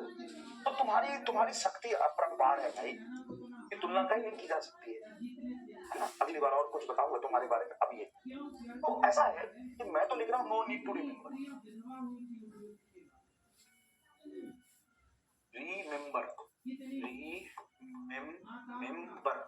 No need to remember. But अगर तू याद रख लेता है तो ये तेरी शक्ति है, मैं इसमें कुछ नहीं कर सकता। जब हम ग्लास रॉड को सिल्क क्लॉथ है, चाची ने सूखा नमक का नशा करके ट्राई किया। चाची सूखा नमक आ गया, देखिए। तो भाई ग्लास रॉड को अगर सिल्क के साथ हम करते हैं, रब करते हैं ग्लास रॉड को सिल्क क्लॉथ के साथ, तो ग्लास रॉड पॉजिटिव चार्ज हो जाता है और सिल्क क्लॉथ निगेटिव चार्ज हो जाता है। जब हम वुडन क्लॉथ को प्लास्टिक रॉड से करते हैं तो वुडन क्लॉथ पॉजिटिव चार्ज होता है, प्लास्टिक निगेटिव होता है। जब ड्राई एयर को कॉम से करते हैं, कंघी में करते हो ना, तो ड्राई एयर जल्दी इलेक्ट्रॉन लूज कर देता है और कॉम पे इलेक्ट्रॉन चला जाता है, ये इलेक्ट्रॉन की डायरेक्शन। मतलब इसके ड्राई एयर के इलेक्ट्रॉन कॉम के कंपेयर में लूजली बॉन्डेड थे, वुडन क्लॉथ के इलेक्ट्रॉन इसके कंपेयर में लूजली बॉन्डेड थे, इसके कंपेयर में सिल्क क्लॉथ के कंपेयर में ग्लास रॉड के लूजली बॉन्डेड थे इलेक्ट्रॉन। सभी इलेक्ट्रॉन टूट के इस पे चले गए, ये पॉजिटिव चार्ज हो गया, ये निगेटिव चार्ज हो गया। ये आपको रिमेंबर नहीं करना, बिल्कुल भी याद नहीं रखना, बिल्कुल भी याद नहीं रखना। तू भी करता है क्या? खाना का नशा करता है? वो तो मैंने देखा है, वो स्कूल के बाहर जो अंकल बैठते ना गार्डन में, वो जो बीड़ी फेंक देते वो उठा के ले आता तो अपने, मैं तो जानता हूँ, देखा मैंने। No need to remember. No, not at all. No need to remember. भाई कई बात थोड़ा टकरा होता है, कोई थोड़ा कमजोर होता है, कोई मोटा होता है, इसका रीजन क्या है? दो बॉडी है, उसके बॉन्ड ऐसे हैं कि ग्लास में रीजन मेरा बायोलॉजी तरह बायो रीजन तो सब पे बोल रहा अपना इसका क्या रीजन है भाई? अलग अलग चीज का अलग अलग कुछ स्ट्रेंथ होता है। तो ग्लास रॉड के इलेक्ट्रॉन लूजली बॉन्डेड होते हैं। अच्छा, इसमें सवाल कैसे आ सकते हैं? अच्छे तो ठीक है, हमें पता चल गया इसको रखना नहीं है, थोड़ा बहुत याद है तो ठीक है, हम समझ गए कि ऐसा क्यों हो रहा है, क्योंकि इसके इलेक्ट्रॉन लूजली बॉन्डेड थे तो इसने इलेक्ट्रॉन लूज कर दिया इसके कंपेयर में, वो हम समझ गए। लेकिन इस पे सवाल कैसे पूछे जा सकते हैं? सवाल कैसे पूछे जा सकते हैं? ये सवाल लिखा है मैंने, दिल निकाल देना, ये सवाल लिखा है मैंने, इतना मुश्किल नहीं लेना था, अरे आसान है। अब सवाल देख, ये तूने अगर सवाल कर लिया तो तू फ्रिक्शन से चार्जिंग का मेथड समझ गया बहुत अच्छे से, ठीक है? बायो आजा, मजा आ जाएगा। अभी देख, सवाल पढ़ना, सवाल करने के लिए सबसे पहले सवाल पढ़ना। अब बायो की अलग शक्ति है, बायो क्या करता है? सवाल सीधा देखता है और कहता है ये हमारा लग रहा है, हमारा ये आंसर लग रहा है। अरे तेरे लगने से कुछ नहीं होता, पूरा पर इसको पूरा पर इसको। If an object made of substance A rubs rubs an object made of substance B, then A becomes positive charge and B becomes negative charge. ठीक है, A becomes positive मतलब A ने इलेक्ट्रॉन दिया होगा B, A ने electron दिया होगा मतलब एक इलेक्ट्रॉन लूजली बाउंडेड थी तभी A ने इलेक्ट्रॉन दे दिया क्योंकि A हो गया पॉजिटिव B हो गया नेगेटिव। जिसने इलेक्ट्रॉन लिया है वो नेगेटिव चार्ज होगा, ठीक है। तो if an object made of substance A rub an object made of substance B, then A becomes positive charge. बेटा जो पॉजिटिव चार्ज होता है वो डिफिशियंसी ऑफ इलेक्ट्रॉन होता है, डिफिशियंसी ऑफ इलेक्ट्रॉन। इलेक्ट्रॉन किसमें क्या है, डिफिशियंसी है, B becomes negative charge, ठीक है। चल however an object made of substance A is rubbed against the substance C, अच्छा A को C के साथ रगड़ा, then A becomes negative charge, oh माँ गो true, A becomes negative charge मतलब इधर से इलेक्ट्रॉन लूज किया है और ये becomes positive charge मतलब इसके इलेक्ट्रॉन टूटे, C के इलेक्ट्रॉन टूटे, C के इलेक्ट्रॉन टूटे मतलब C के इलेक्ट्रॉन लूजली बाउंडेड है A के कंपेयर में, ठीक है सर, समझ गए, ठीक है। then A becomes negative charge, तो C से इलेक्ट्रॉन टूट के A पर आया है। What will happen if an object made of substance B and C, यही सवाल पूछेंगे, ये है बेटा बुद्धि वाले सवाल। B और C को रगड़ा तो क्या होगा, भाई बुद्धि से सोचना पड़ेगा। क्या सोचना पड़ेगा कि जब हमने इसको रगड़ा तो B के इलेक्ट्रॉन स्ट्रांगली बॉन्डेड थे, A के लूजली बॉन्डेड थे, तो A ने इलेक्ट्रॉन लूज किया, A के लूजली बॉन्डेड है, A से भी लूजली बॉन्डेड है C के, A और C को जब रगड़ा ऐसे इलेक्ट्रॉन ट्रांसफर हुआ मतलब C के लूजली बॉन्डेड है, C लूजली बॉन्डेड है A से, A लूजली बॉन्डेड है B से मतलब B के इलेक्ट्रॉन स्ट्रांगली है। B और C को रगड़ोगे देखो क्या होगा, फुल क्रिएट करो, फुल है। बढ़िया सवाल है ना, बढ़िया सवाल है, बढ़िया सवाल है।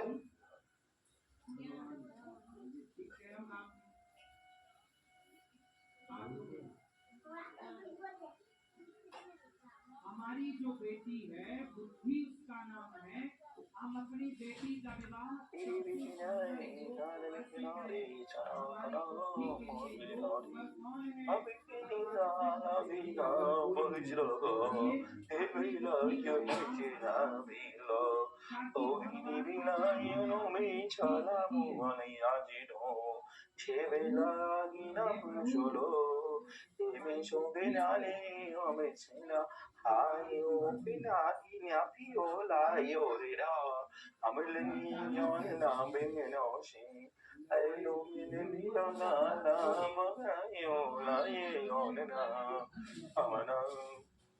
चल तो B ने इलेक्ट्रॉन गेन किया मतलब B पर इलेक्ट्रॉन पहुंचा तो A से टूटा होगा, तो एक इलेक्ट्रॉन लूजली बॉन्डेड है, यहाँ पे A से भी C के इलेक्ट्रॉन लूजली बॉन्डेड, C सबसे ज्यादा लूज है, B स्ट्रॉन्ग है। C और B को जब रब करोगे C के सबसे लूज है भाई, C जल्दी इलेक्ट्रॉन दे देगा, तो C नेगेटिव और B पॉजिटिव, C नेगेटिव और B पॉजिटिव, क्योंकि C से इलेक्ट्रॉन लूज आएंगे इसमें, तो B become negative.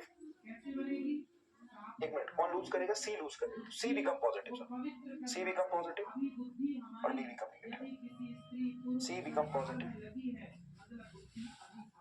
C become positive और B become negative, B become negative, B becomes negative charge and C becomes positive, सही, C है।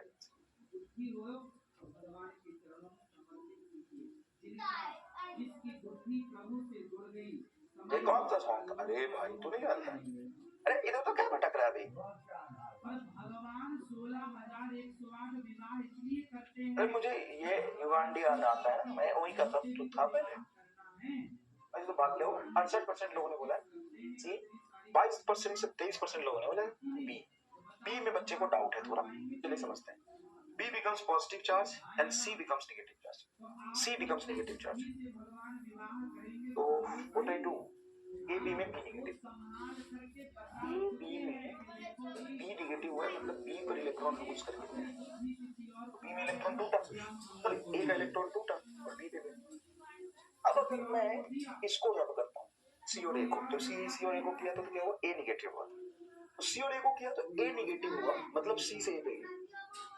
तो स्ट्रॉन्गेस्ट बॉन्डेड इलेक्ट्रॉन किसमें है, तो C और A में स्ट्रॉन्गली बॉन्डेड है क्योंकि C से A में गया, और ए और बी में बी भी स्ट्रांगली बॉन्डेड है। सबसे स्ट्रांगली बॉन्डेड इलेक्ट्रॉन बी के है और सबसे वीकली बॉन्डेड सी के। तो सी और बी को जब मैं रब करूंगा तो सी के इलेक्ट्रॉन सबसे वीकली बॉन्डेड है, सी से इलेक्ट्रॉन कहां जाएंगे, बी पर जाएंगे। तो बी नेगेटिव सी पॉजिटिव, सही तो है, बी नेगेटिव सी पॉजिटिव।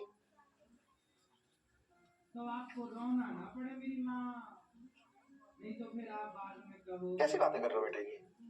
मैं रिसेंट आउट देखो एक बार क्या कहना, मेरा पोल पहले ही कोई बात नहीं, पोल का कोई छोड़ो, पोल मुझे नहीं फर्क पड़ता है बेटा, पोल में क्या हुआ कोई फर्क नहीं पड़ता। क्या तुम सही कर पाए इंपॉर्टेंट है, क्या तुम सही कर पाए इंपॉर्टेंट है। सी इज करेक्ट। आप डेरिवेशन भी कराएंगे भाई, आप तो देख कराऊंगा बोर्ड के 5 साल के पेपर भी कराऊंगा, इस बार भी कराया था। कंसेप्ट क्लियर नहीं हुआ फ्रिक्शन। दो बॉडी को जब हम रगड़ते हैं तो एक लूज करता है, जो लूज करता है उसमें डिफिशिएंसी ऑफ इलेक्ट्रॉन हो जाएगा, क्योंकि लूज किया तो पॉजिटिव चार्ज, जो गेन किया नेगेटिव चार्ज।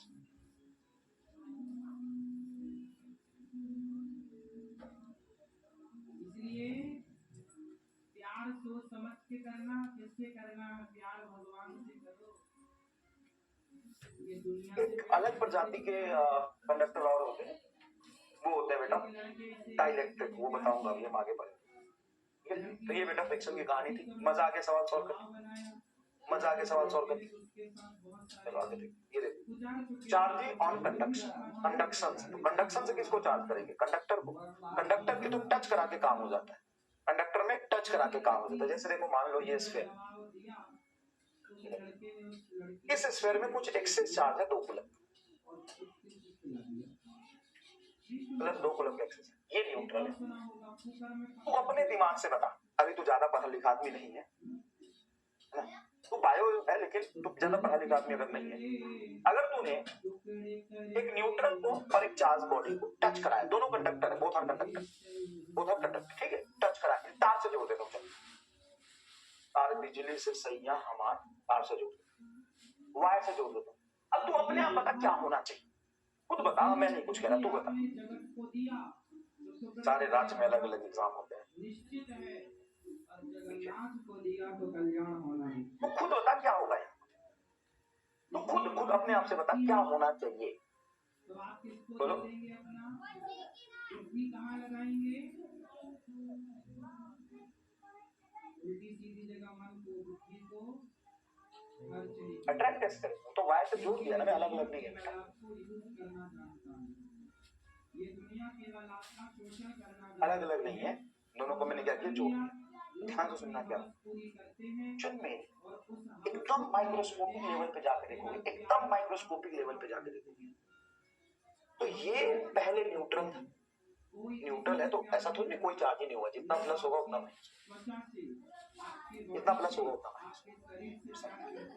एकदम माइक्रोस्कोपिक लेवल पे जाके देखोगे तो ये जो इलेक्ट्रॉन है वो फ्री है, क्योंकि कंडक्टर है, ये जाके इसको न्यूट्रल बना, एक इलेक्ट्रॉन जाके इसको न्यूट्रल बना, एक इलेक्ट्रॉन जाके न्यूट्रल, तो कुछ यहाँ पे चार्ज न्यूट्रल हो जाएंगे। हाँ दोनों सेम साइज के थे, हाँ सर दोनों सेम साइज के थे, दोनों क्या थे, सेम साइज के थे, तो कुछ इस तरीके से चार्ज डिस्ट्रीब्यूट होगा, इस पर भी प्लस 1 कूलम बचेगा, कुछ इलेक्ट्रॉन जाके इसके 1 कूलम को न्यूट्रल कर देंगे, 1 कूलम को न्यूट्रल कर देंगे, तो इसमें प्लस 1 कूलम बचेगा और इस पे प्लस 1 कूलम बचेगा। सर इस पे 1 कूलम कैसे बचा भाई, यहाँ से कुछ इलेक्ट्रॉन इधर चले गए, क्योंकि पॉजिटिव चार्ज था, पॉजिटिव इलेक्ट्रॉन को अट्रैक्ट करना, इलेक्ट्रॉन इधर चले, तो समझ गए इलेक्ट्रॉन, तो जब कुछ इलेक्ट्रॉन इधर चला गया 1 कूलम के बराबर न्यूट्रल कर दिया, तो 1 कूलम के बराबर यहाँ पे पॉजिटिव चार्ज बचेगा। हाँ वो इसके सरफेस पे, एक्सेस चार्ज जो भी होगा वो सरफेस पे दिखाई देगा।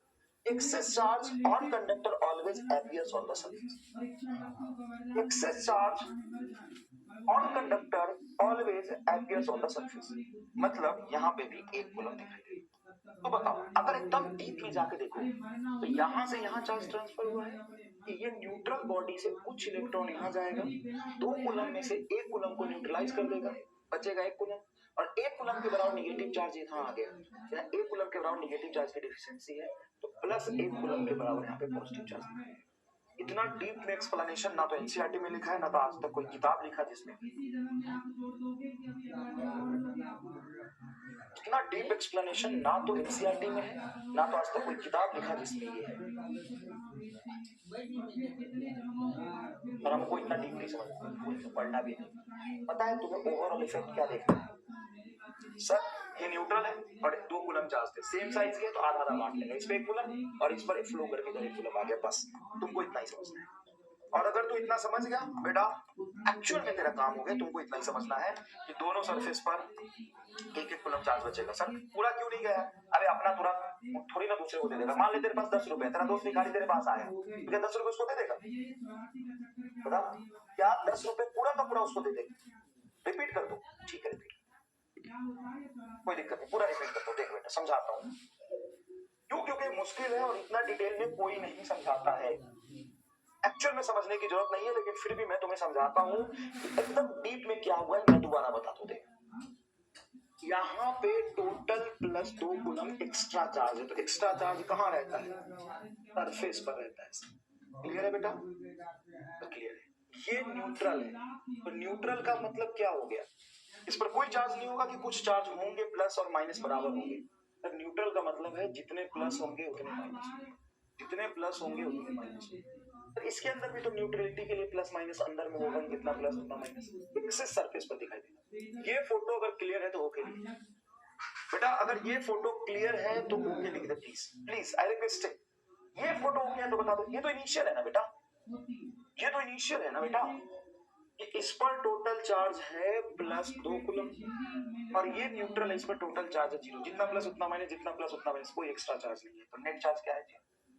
इस पर जितना प्लस उतना माइनस, जितना प्लस उतना माइनस, जितना प्लस उतना माइनस, जितना प्लस उतना माइनस, सरफेस पे एक्स्ट्रा 2 कूलम है। क्या इतना क्लियर है? इतना क्लियर है तो बता दे भाई मेरे, प्लीज प्लीज, इतना क्लियर है तो बता दे बेटा प्लीज। ठीक है, अब देख जरा एक झिल्ली में लिखते हुए आए। ये एक होता है अंडज, जैसे जितने भी जीव जंतु अंडा रखते हैं वो अंडज है, जैसे चींटी है, पक्षी है, ये सब अंडज है। ओके नहीं, तो ये सब चाहे कैसे भी उत्पत्ति हो, ठीक है, पर हर उत्पत्ति क्लियर।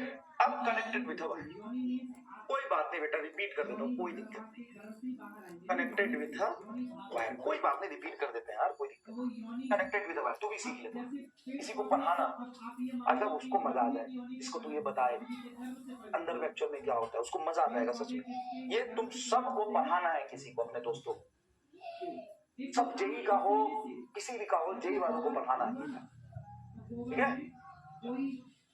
अब हम बाहर से कनेक्ट करते हैं। देखो पॉजिटिव चार्ज जो अपीयर्स होता है वो तो प्रोटॉन की वजह से होता है, positive charge deficiency of electron की वजह से होता है। तो इसमें ऑलरेडी डेफिशिएंसी ऑफ इलेक्ट्रॉन, इससे तो इलेक्ट्रॉन रुक जाएगा नहीं, नहीं से इधर न्यूट्रल है। अब क्या होगा जब तुम जोड़ोगे तो इस पर नेट चार्ज अभी कितना था सर? पॉजिटिव। और जब वायर से जोड़ दोगे तो ये नेगेटिव पॉजिटिव को क्या करेगा? अट्रैक्ट। ये ओवरऑल क्या है? ओवरऑल बोलो क्या? पॉजिटिव। और ये क्या है सर? न्यूट्रल। अब इसमें कुछ फ्री इलेक्ट्रॉन है ना, कंडक्टर है ये। हाँ सर, कंडक्टर अगर है, अच्छा वही मैं इंसुलेटर से जोड़ता तो इसका इलेक्ट्रॉन मिलता भी नहीं, जो इंसुलेटर है मान लीजिए, इलेक्ट्रॉन जाता नहीं, कंडक्टर है इसलिए इलेक्ट्रॉन जाए, ठीक है। कंडक्टर है बेटा इसलिए ये इलेक्ट्रॉन जाए।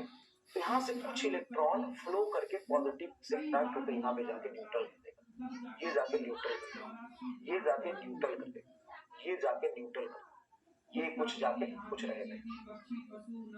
तो सर यहाँ पे 2 कूलम में से कुछ तो न्यूट्रल हो गया। हाँ, तो फाइनली इस पर नेट कितना बचे? अब इस पर नेट प्लस 1 कूलम और इस पर नेट, क्योंकि अब तो कुछ इलेक्ट्रॉन चले गए, तो इलेक्ट्रॉन की डिफिशियंसी हो गई, तो ये भी पॉजिटिव चार्ज हो जाएगा। हाँ सर, तो इस पर नेट आपका ये जो एक्सेस चार्ज होता है वो सरफेस पर दिखाई देता है, ऐसा नहीं कि फ्लो करके गया, अपीयर सरफेस पर ही होता है, ये याद रखना। तुम्हें ये कुछ इलेक्ट्रॉन के जाने से जो नेट पॉजिटिव चार्ज बनेगा वो हमें सरफेस पर दिखाई देगा 1 कूलम। तो फाइनली इस पर भी 1 कूलम और इस पर भी 1 कूलम चार्ज बैलेंस हो जाएगी, क्योंकि दोनों सेम साइज के थे तो इक्वल चार्ज है, बैलेंस हो गए। सेम साइज के थे तो बराबर चार्ज। ये कहानी बस। तो बहुत आसान है, मैं कब कह रहा था मुश्किल है?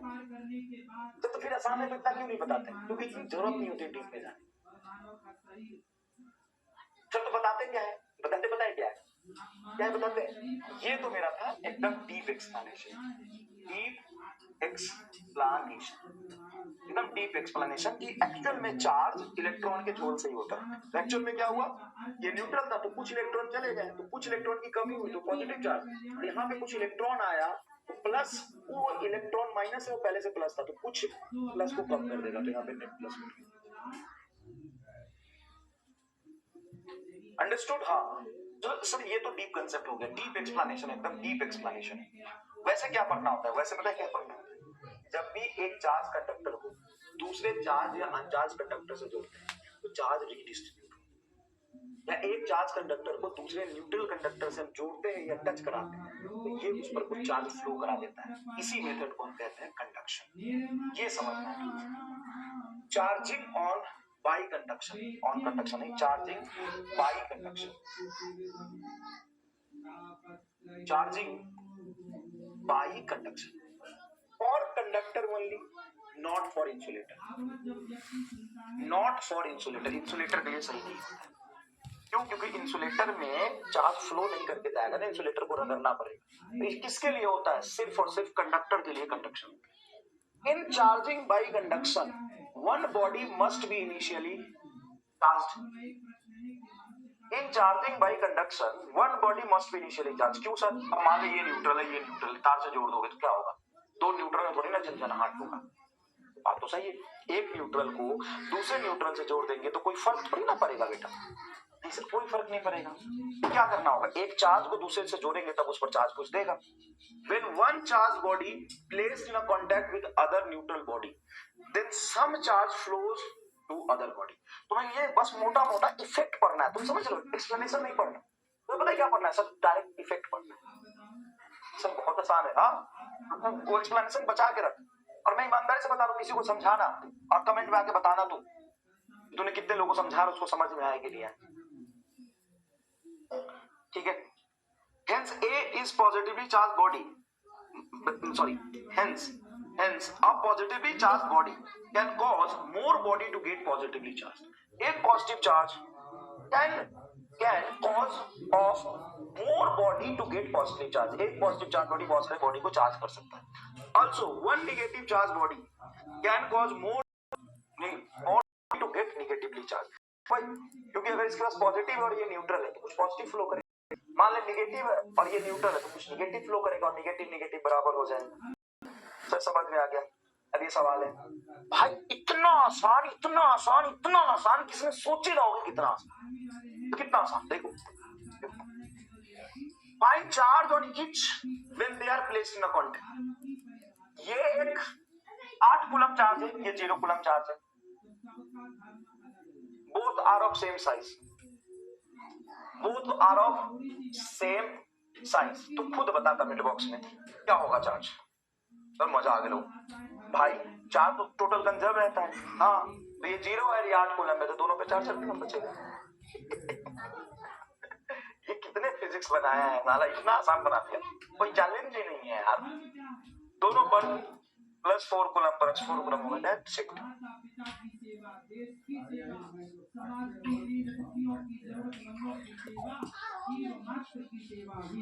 यही पढ़ना। हाँ भाई, अब मैं क्या करूँ, यही पढ़ना।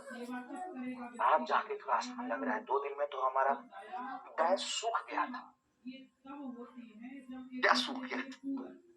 पहले भी आसान था, आप जाके ठीक लग रहा है। पहले दिन तो हमारा गैस सूख गया था।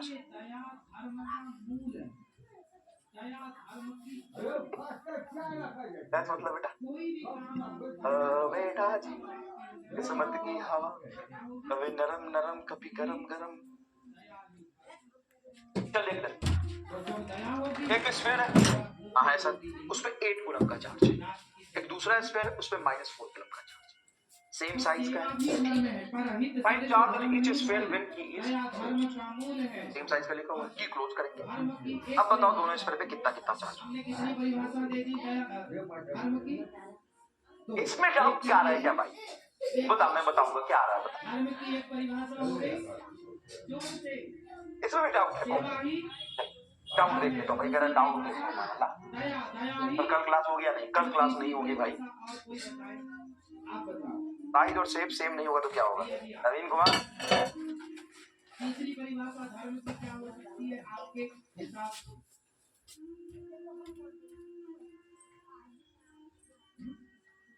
क्या करना? परेशान करना पड़ोसी? तुम चाबी पर हो, लिखने में समय मत खराब करो, भाई है यहाँ पे।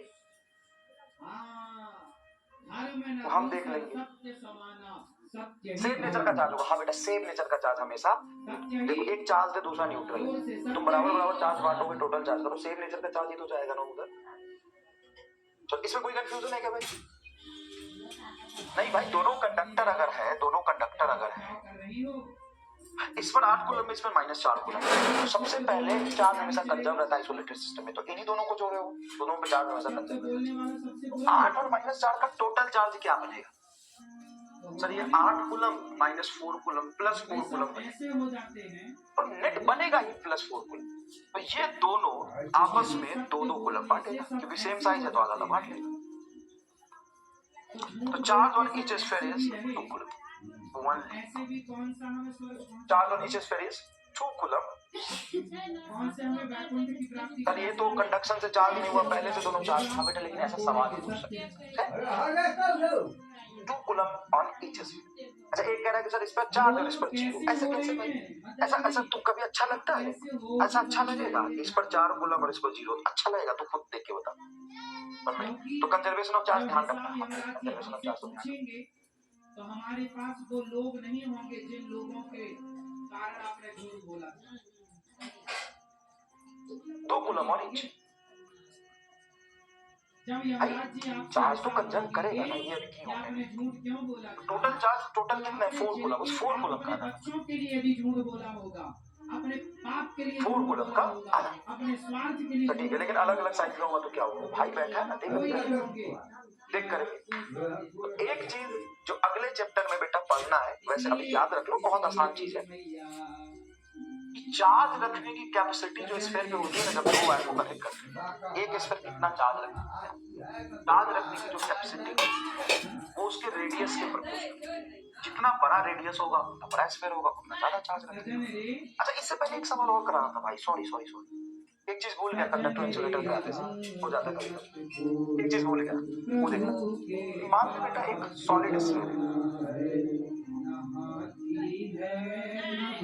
जिसकी रेडियस आर है, सॉलिड है मतलब अंदर के कंडक्टर रेडियस आर है, ठीक। और एक हॉलो स्फीयर है, हॉलो स्फीयर, उसकी भी रेडियस बेटा आर है, उसकी भी रेडियस बेटा क्या है? आर है, ठीक। कैसे है लोग? रे भाई ने सुन, एक बात समझ, टोटल चार्ज अभी देख कितना, जब तू जोड़ देगा ना बेटा, तो टोटल चार्ज कितना है सिस्टम पे, मैंने टोटल चार्ज निकालना सिखाया तो था। जब तूने जोड़ दिया तो अब इस दोनों के चार्ज मिल गए, तो टोटल चार्ज कितने बचेंगे? तो 8 कूलम -4 कूलम कितना हो जाएगा? टोटल चार्ज बचेंगे 4 कूलम। अब इन दोनों को मिला के, जैसे दोनों को जोड़ दिया ना, तो दोनों चार्ज डिस्ट्रीब्यूट करेगा, तो दोनों को मिला के इसका चार्ज पहले अलग है, इसका चार्ज अलग है, ओपन है तो दोनों का चार्ज अलग है। जब तू जोड़ देगा तो दोनों का जो नेट चार्ज होगा वो कितना होगा? तो 8 और -4 + 4 कूलम होगा। अब 4 कूलम का याद आधा बांट, 4 कूलम का बेटा आधा आधा बांट। समझ नहीं आया? नहीं आ रहा है? तो धर्म की परिभाषा कितनी हो गई टोटल? पहली बताओ। ठीक है, कोशिश करते थोड़ा और, कोशिश करते बेटा। ये स्फीयर, इस पर +4 कूलम चार्ज, सेम साइज का स्फीयर, इस पे +1 कूलम चार्ज, वायर जोड़ दिया। बताओ final charge on each sphere, जब की को क्लोज करें, अभी नहीं जोड़ा, दोनों पे 4-4 कूलम। अब फाइनल चार्ज बताओ व्हेन की is closed, final charge when की इज क्लोज्ड, व्हेन की इज क्लोज्ड। अब बोलो तो क्या होगा? सर 4 कूलम ईच है। सर ये तो एकदम फालतू सवाल है भाई, अब तुम्हारा डाउट ही है सारा, तो यही से लेवल ले जाके समझाना पड़ेगा बेटा। तो ये 4 कूलम था, ये भी 4 कूलम था, तो टोटल चार्ज क्या हो जाएगा? 4 कूलम। सर इसमें क्या दिक्कत है? तो ऐसा सिंपल है। अब मान लीजिए बेटा इसमें 4 कूलम है और इसमें 8 कूलम है, दोनों भी सेम साइज के, साइज अलग नहीं किया अभी तक। अब हम की को क्लोज करेंगे, ये ए स्फीयर है और ये बी है। फाइनल चार्ज व्हेन की इज क्लोज्ड क्या होगा? सर फाइनल चार्ज व्हेन की इज क्लोज। बेटा चिंता मत करो, जिनको समझ आ गया उनको फायदा होगा, नुकसान नहीं होगा। जिनको फायदा समझ आ गया उनको फायदा ही होगा।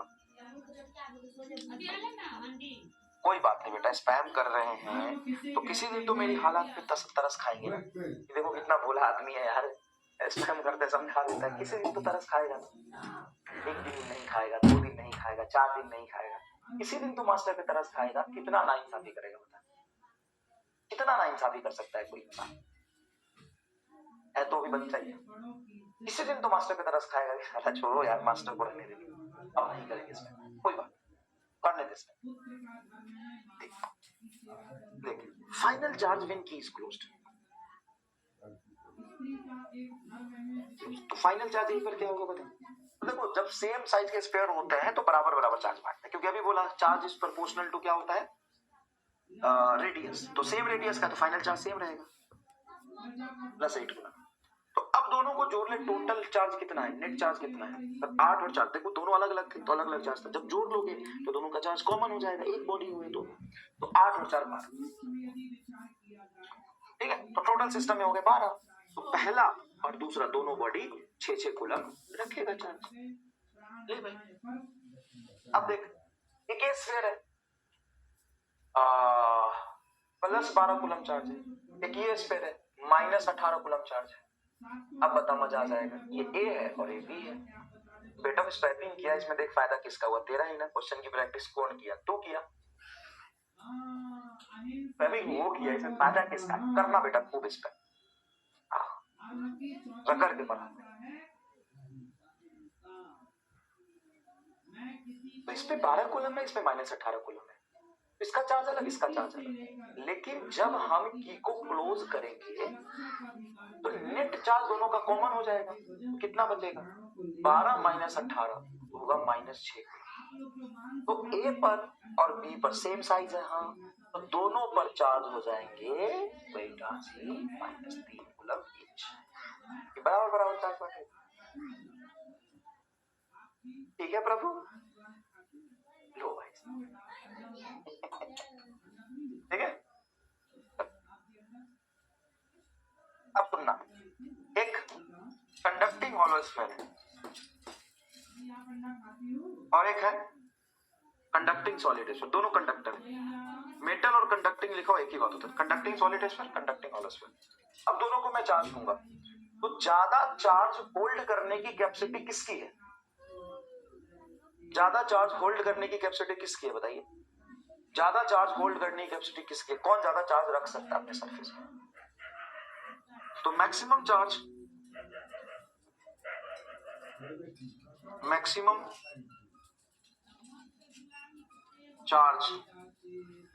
कैन होल्ड ऑन स्फीयर,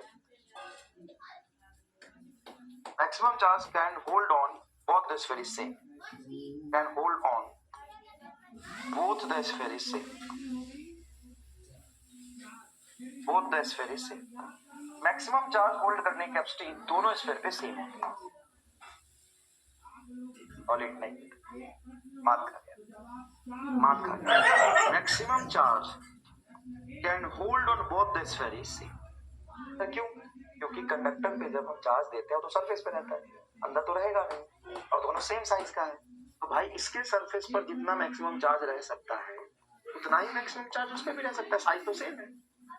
एक कंडक्टर के सॉलिड वो या हॉलो सरफेस पे रहना है, चार्ज तो सरफेस पे रहना है। क्या खास बात क्या, सॉलिड तुमने क्यों बोला बताओ, तो सॉलिड है तो अंदर से सपोर्ट है, अरे यार उसको बैठना थोड़ी ना, चार्ज तो अंदर जाएगा नहीं, कंडक्टर है तो कंडक्टर पे चार्ज हमेशा सरफेस पर रहता है, और सरफेस एरिया सेम है तो सेम चार्ज रखेगा, साइज सेम है सेम चार्ज रखेगा। अंदर हॉलो सॉलिड में से क्या ही फर्क पड़ता है, तो एक्सेस चार्ज, वही एक्सेस चार्ज की बात हो रही है। वैसे तो न्यूट्रल अंदर में न्यूट्रल चार्ज कितना होगा उसकी बात थोड़ी ना कर रहे हैं।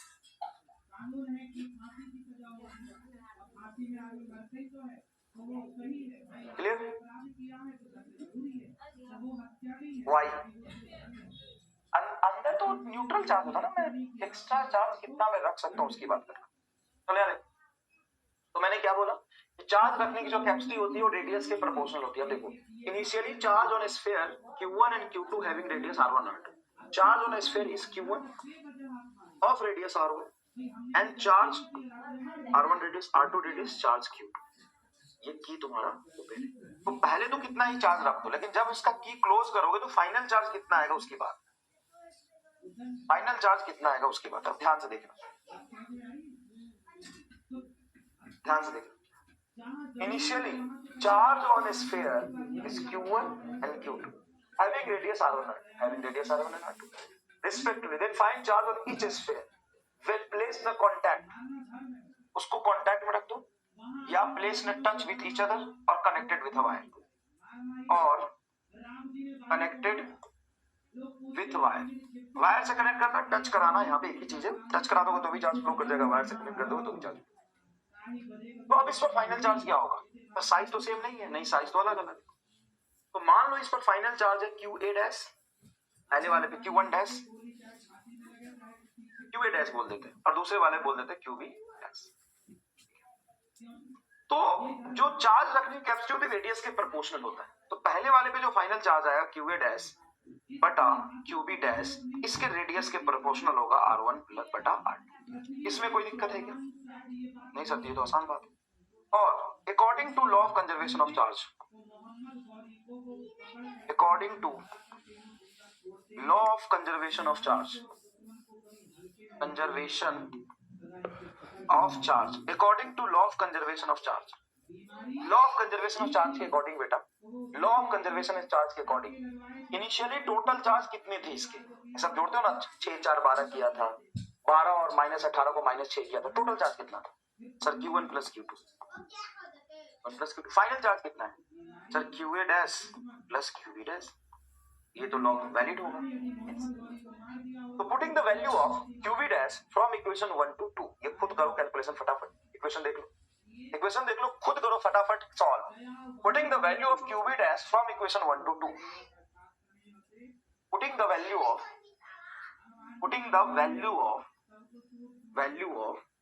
QB dash from equation 1 to 2, इतना तो करना देना बेटा तुम्हें, लेकिन मैं छोड़ दूंगा तो अभी मेरा माथा खा जाओगे। मैं QB डैश बराबर हो जाएगा, उधर जाएगा QA डैश R2 बटा R1, इक्वेशन 1 से आएगा क्या देख लो, आएगा Q1 प्लस Q2 बराबर QA dash plus QB dash की वैल्यू ये रखो, QA dash R2 by R1। ये total charge Q1 plus Q2 as it is रहेगा। यहाँ से QA डैश को कॉमन निकाल लो, फाइनल चार्ज पहले स्फीयर पे QA डैश को कॉमन निकाल लो, 1 प्लस R2 बाई R1 है। एलसीएम ले लो, एलसीएम लोगे तो QA डैश R1 नीचे ऊपर चला जाएगा, R1 प्लस R2 बेटा, जब एलसीएम लेंगे हम R1 को नीचे लेंगे तो R1 प्लस R2 आएगा, ठीक है क्या? अब मुझे बताओ QA डैश क्या आ गया सर? यहाँ से QA डैश आ रहा है, QA डैश आ रहा है R1 बटा R1 प्लस R2, R1 बटा R1 plus R2 into Q1 plus Q2। आपको करना तो कुछ चाहिए था, लेकिन कोई बात मैंने कर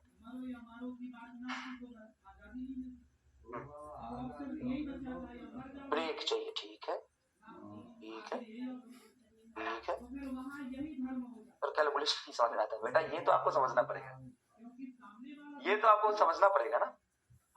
तू जो कह रहा है कि तुम्हें नहीं समझ में आया, तो फोकस नहीं है बेटा, तेरे अंदर फोकस नहीं है। फोकस होता एक स्टेप को देखता तो समझ आता। देखिए पहला स्फीयर है, इस पर चार्ज है QA, इसका रेडियस R1, वायर से कनेक्ट करने वाले दूसरा स्फीयर है, उस पर चार्ज है Q2, Q1 लिखना है, सॉरी देखिए तो आंखों में देख, फिर आंखों देख, ये स्फीयर है, इसका रेडियस R1, इस पर चार्ज है Q1, इसको वायर से कनेक्ट करने वाले हैं, दूसरा स्फीयर है, इसका रेडियस R2, इस पर चार्ज है Q।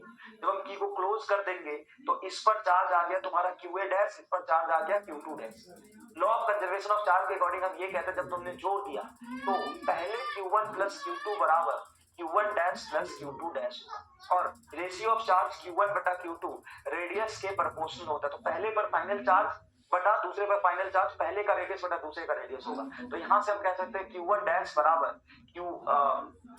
QB डैश बराबर Q1 डैश R2 बटा R1। इसकी वैल्यू इक्वेशन 1 में ऊपर रखते, तो इक्वेशन 1 में इधर था तेरा Q1 plus Q2 left hand side में बराबर QA dash plus QB dash को क्या बोलेगा QA डैश R2 बटा R1। यहां से इधर लेफ्ट हैंड साइड में Q1 प्लस Q2 रहने दे, यहां से QA डैश को बाहर निकालेगा, ये बचेगा 1 प्लस R2 बटा R1। यहाँ पे एलसीएम ले तो नीचे R1 ऊपर चला जाएगा R1 प्लस R2, इसको उस तरफ भेज दे तो देख QA डैश बराबर आ रहा है तेरा, जिस पर चार्ज लिख रहा है पहले स्फीयर पर चार्ज, पहले स्फीयर का रेडियस बटा total radius into sum of total initial charge.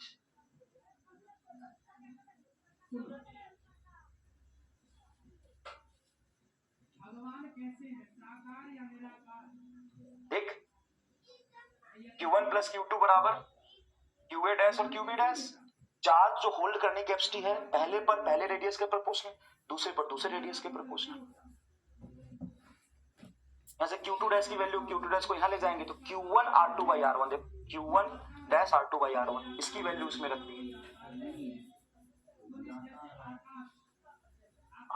Focus, focus से क्या कुछ नहीं हो सकता है भाई, focus focus only thing is required is focus, concentration, intent.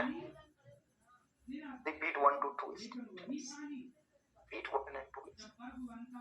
इस पर बेटा इनिशियल चार्ज है Q1, इस पर इनिशियल चार्ज है Q2।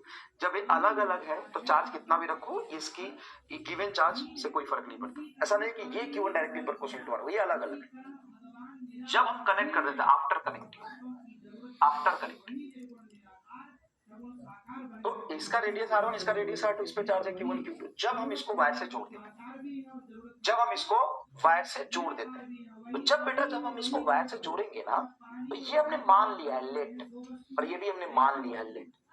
वायर से जोड़ देते इस पे फाइनल चार्ज मान लिया QA डैश और ये QB डैश माना है, तो इस पर जो फाइनल चार्ज होगा वो इसके रेडियस के प्रोपोर्शनल होगा। QA डैश R1 के प्रोपोर्शनल, QB डैश R2 के प्रोपोर्शनल, तो QA dash by QB dash R1 by R2 के proportional. According to charge conservation इसका जो इनिशियल चार्ज था Q1 प्लस Q2 जो फाइनल चार्ज हमने माना है उसके सम के बराबर होगा, तो Q1 plus Q2 QA dash plus QB dash. QB dash की वैल्यू यहाँ से निकाला, इसको यहाँ रखो इसको इधर रखो, R2 by R1 Q1 dash, तो यहाँ पे रखोगे R1 by R2 Q1 dash. ये हमने वैल्यू निकाला है QB डैश, यहाँ रख दो Q1 प्लस Q2। अच्छा ये बोलेगा स्मॉल से कैपिटल कैसे हो गया, अरे भाई इससे फर्क नहीं पड़ता, Q1 प्लस Q2 है इनिशियल गिवन चार्ज था बेटा। ऐसा मतलब ये स्मॉल था ये कैपिटल कैसे हो गया, ये मेरी गलती है, मैं स्वीकार, ये मेरी गलती है, ये मेरी गलती है। तो ये QA डैश और यहाँ पे QB डैश की वैल्यू रख दो, QA dash R2 by R1, QA dash R2 by R1, QA dash को बाहर निकाल लो 1 plus R2 by R1, 1 plus R2 by, यहाँ से R1 LCM लो, R1 LCM लोगे R1 plus R2 by R1, QA dash क्या हो जाएगा R1 plus R2 by R1, इस R1 को उधर R1 प्लस R2 बाई, तो QA डैश बराबर R1 बटा R1 plus R2 Q1 plus Q2। वो प्रिंटिंग मिस्टेक सच में मेरे से मेरी गलती। अब बता मेरे भाई, अब इसको रिपीट करो। इंसुलेटर में चार्ज कहाँ होता है, इंसुलेटर में बॉन्ड तो होते हैं ना, कोई भी चीज एटम से बना हुआ है तो जितने पॉजिटिव उतने नेगेटिव ऐसे फिक्स। सुना मेरी बात, तो दूसरे में कितना होगा फिर से ड्राइव करना पड़ेगा, नहीं कॉमन सेंस। अब आती है असली हमारे स्टार्ट की बात, फिजिक्स पढ़ने का जो सबसे बड़ा फ्लेवर है वो अब तू देखेगा। क्या कोई भी चीज जब ड्राइव करेंगे ना अभी तो मजा आएगा, कोई भी चीज जब तू ड्राइव करेगा उसका डायमेंशन सही होना चाहिए, नहीं तो गलत है। कोई भी चीज अगर सही है तो डायमेंशन तो सही होना चाहिए। हाँ सर, तो इधर चार्ज है लेफ्ट हैंड साइड है और राइट हैंड साइड में भी चार्ज होना चाहिए, तभी ये इक्वेशन सही है। डायमेंशन या यूनिट ठीक है, देखते हैं। देख इधर चार्ज है, रेडियस बटा रेडियस प्लस रेडियस रेडियस से रेडियस का डायमेंशन कटेगा, चार्ज प्लस चार्ज चार्ज बचेगा। बोल एकदम मजा है, बोल एकदम मजा आ गया आपके लोग। क्या सर नहीं समझा, ये चार्ज है लेफ्ट हैंड साइड, तो राइट हैंड साइड में चार्ज ही बनना चाहिए, इसलिए ऊपर रेडियस बटा नीचे रेडियस से कट गया, चार्ज बराबर इधर चार्ज बच गया।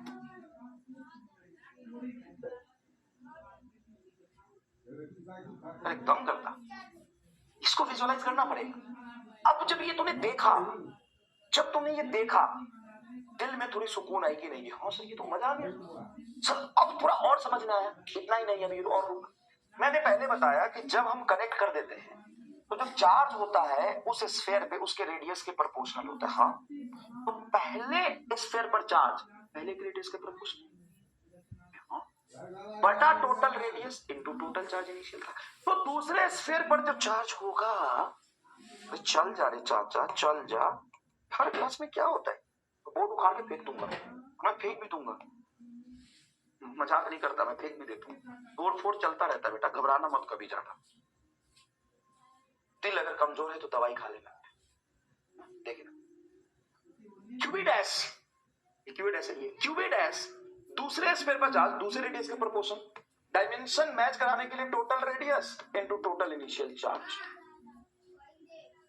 इतना ही नहीं, अभी और सुनिए, इसी दोनों से मैं पहला इक्वेशन निकाल, कैसे काम करें, दोनों को डिवाइड कर, तो QB dash by QB dash, R1 plus R2 से नीचे R1 प्लस R2 कटेगा, Q1 प्लस Q1 से Q1 प्लस Q2 कटेगा, R1 बाई R2 आ जाएगा। तो आना भी चाहिए था, क्यों? क्योंकि दोनों पर फाइनल चार्ज का रेशियो, क्यूबी डैश बटा क्यूबी डैश, ये से उठ जाएगा, इससे उठ जाएगा R1 बाई R2, पहला इक्वेशन आ गया।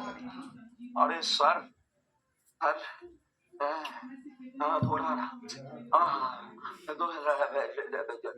पाला नहीं ले ला पानी क्यों बोला, QB dash by QB dash R1 by R2, ये यहाँ से आ गया। मतलब ये है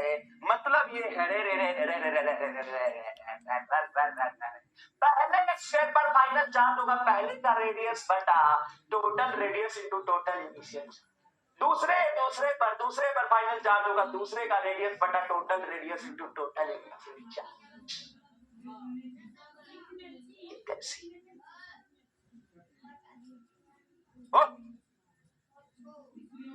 तो एक सवाल हो जाए, अरे अभी अच्छा सवाल,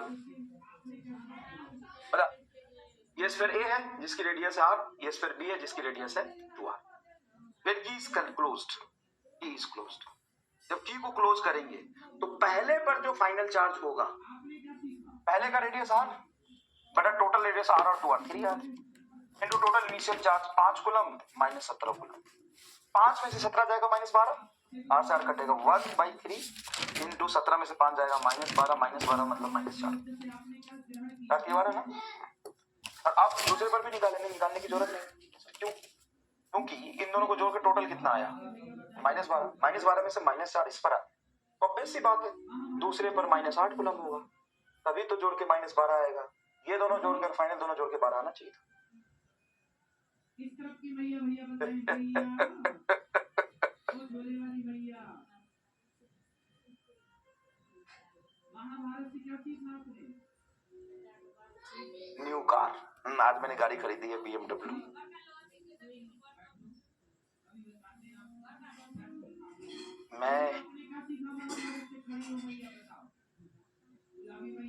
मैं बिहार से हूँ और बचपन से कभी जब तक मैं जॉब स्टार्ट नहीं किया था तब तक मेरे घर में सिर्फ साइकिल ही चला था,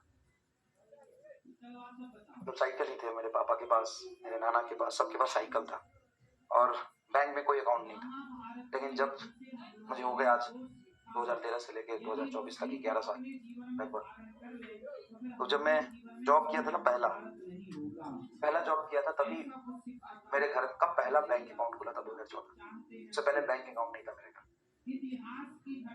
और जहाँ मैं रहता था जयपुर में, जब मैं पहला नौकरी कर रहा था, मैं जिसके घर में रहता था ना, तो उसके लैंडलॉर्ड के पास BMW, तो सचिन जाखड़ सर जो मैथ पढ़ाते हो मेरे दोस्त हैं बहुत पहले से 2013-14 से, तो मैं रहता तो मेरे घर है, मैंने बोला यार सचिन सर BMW के साथ मेरा फोटो भेज दो, ये मेरे लैंडलॉर्ड के पास है।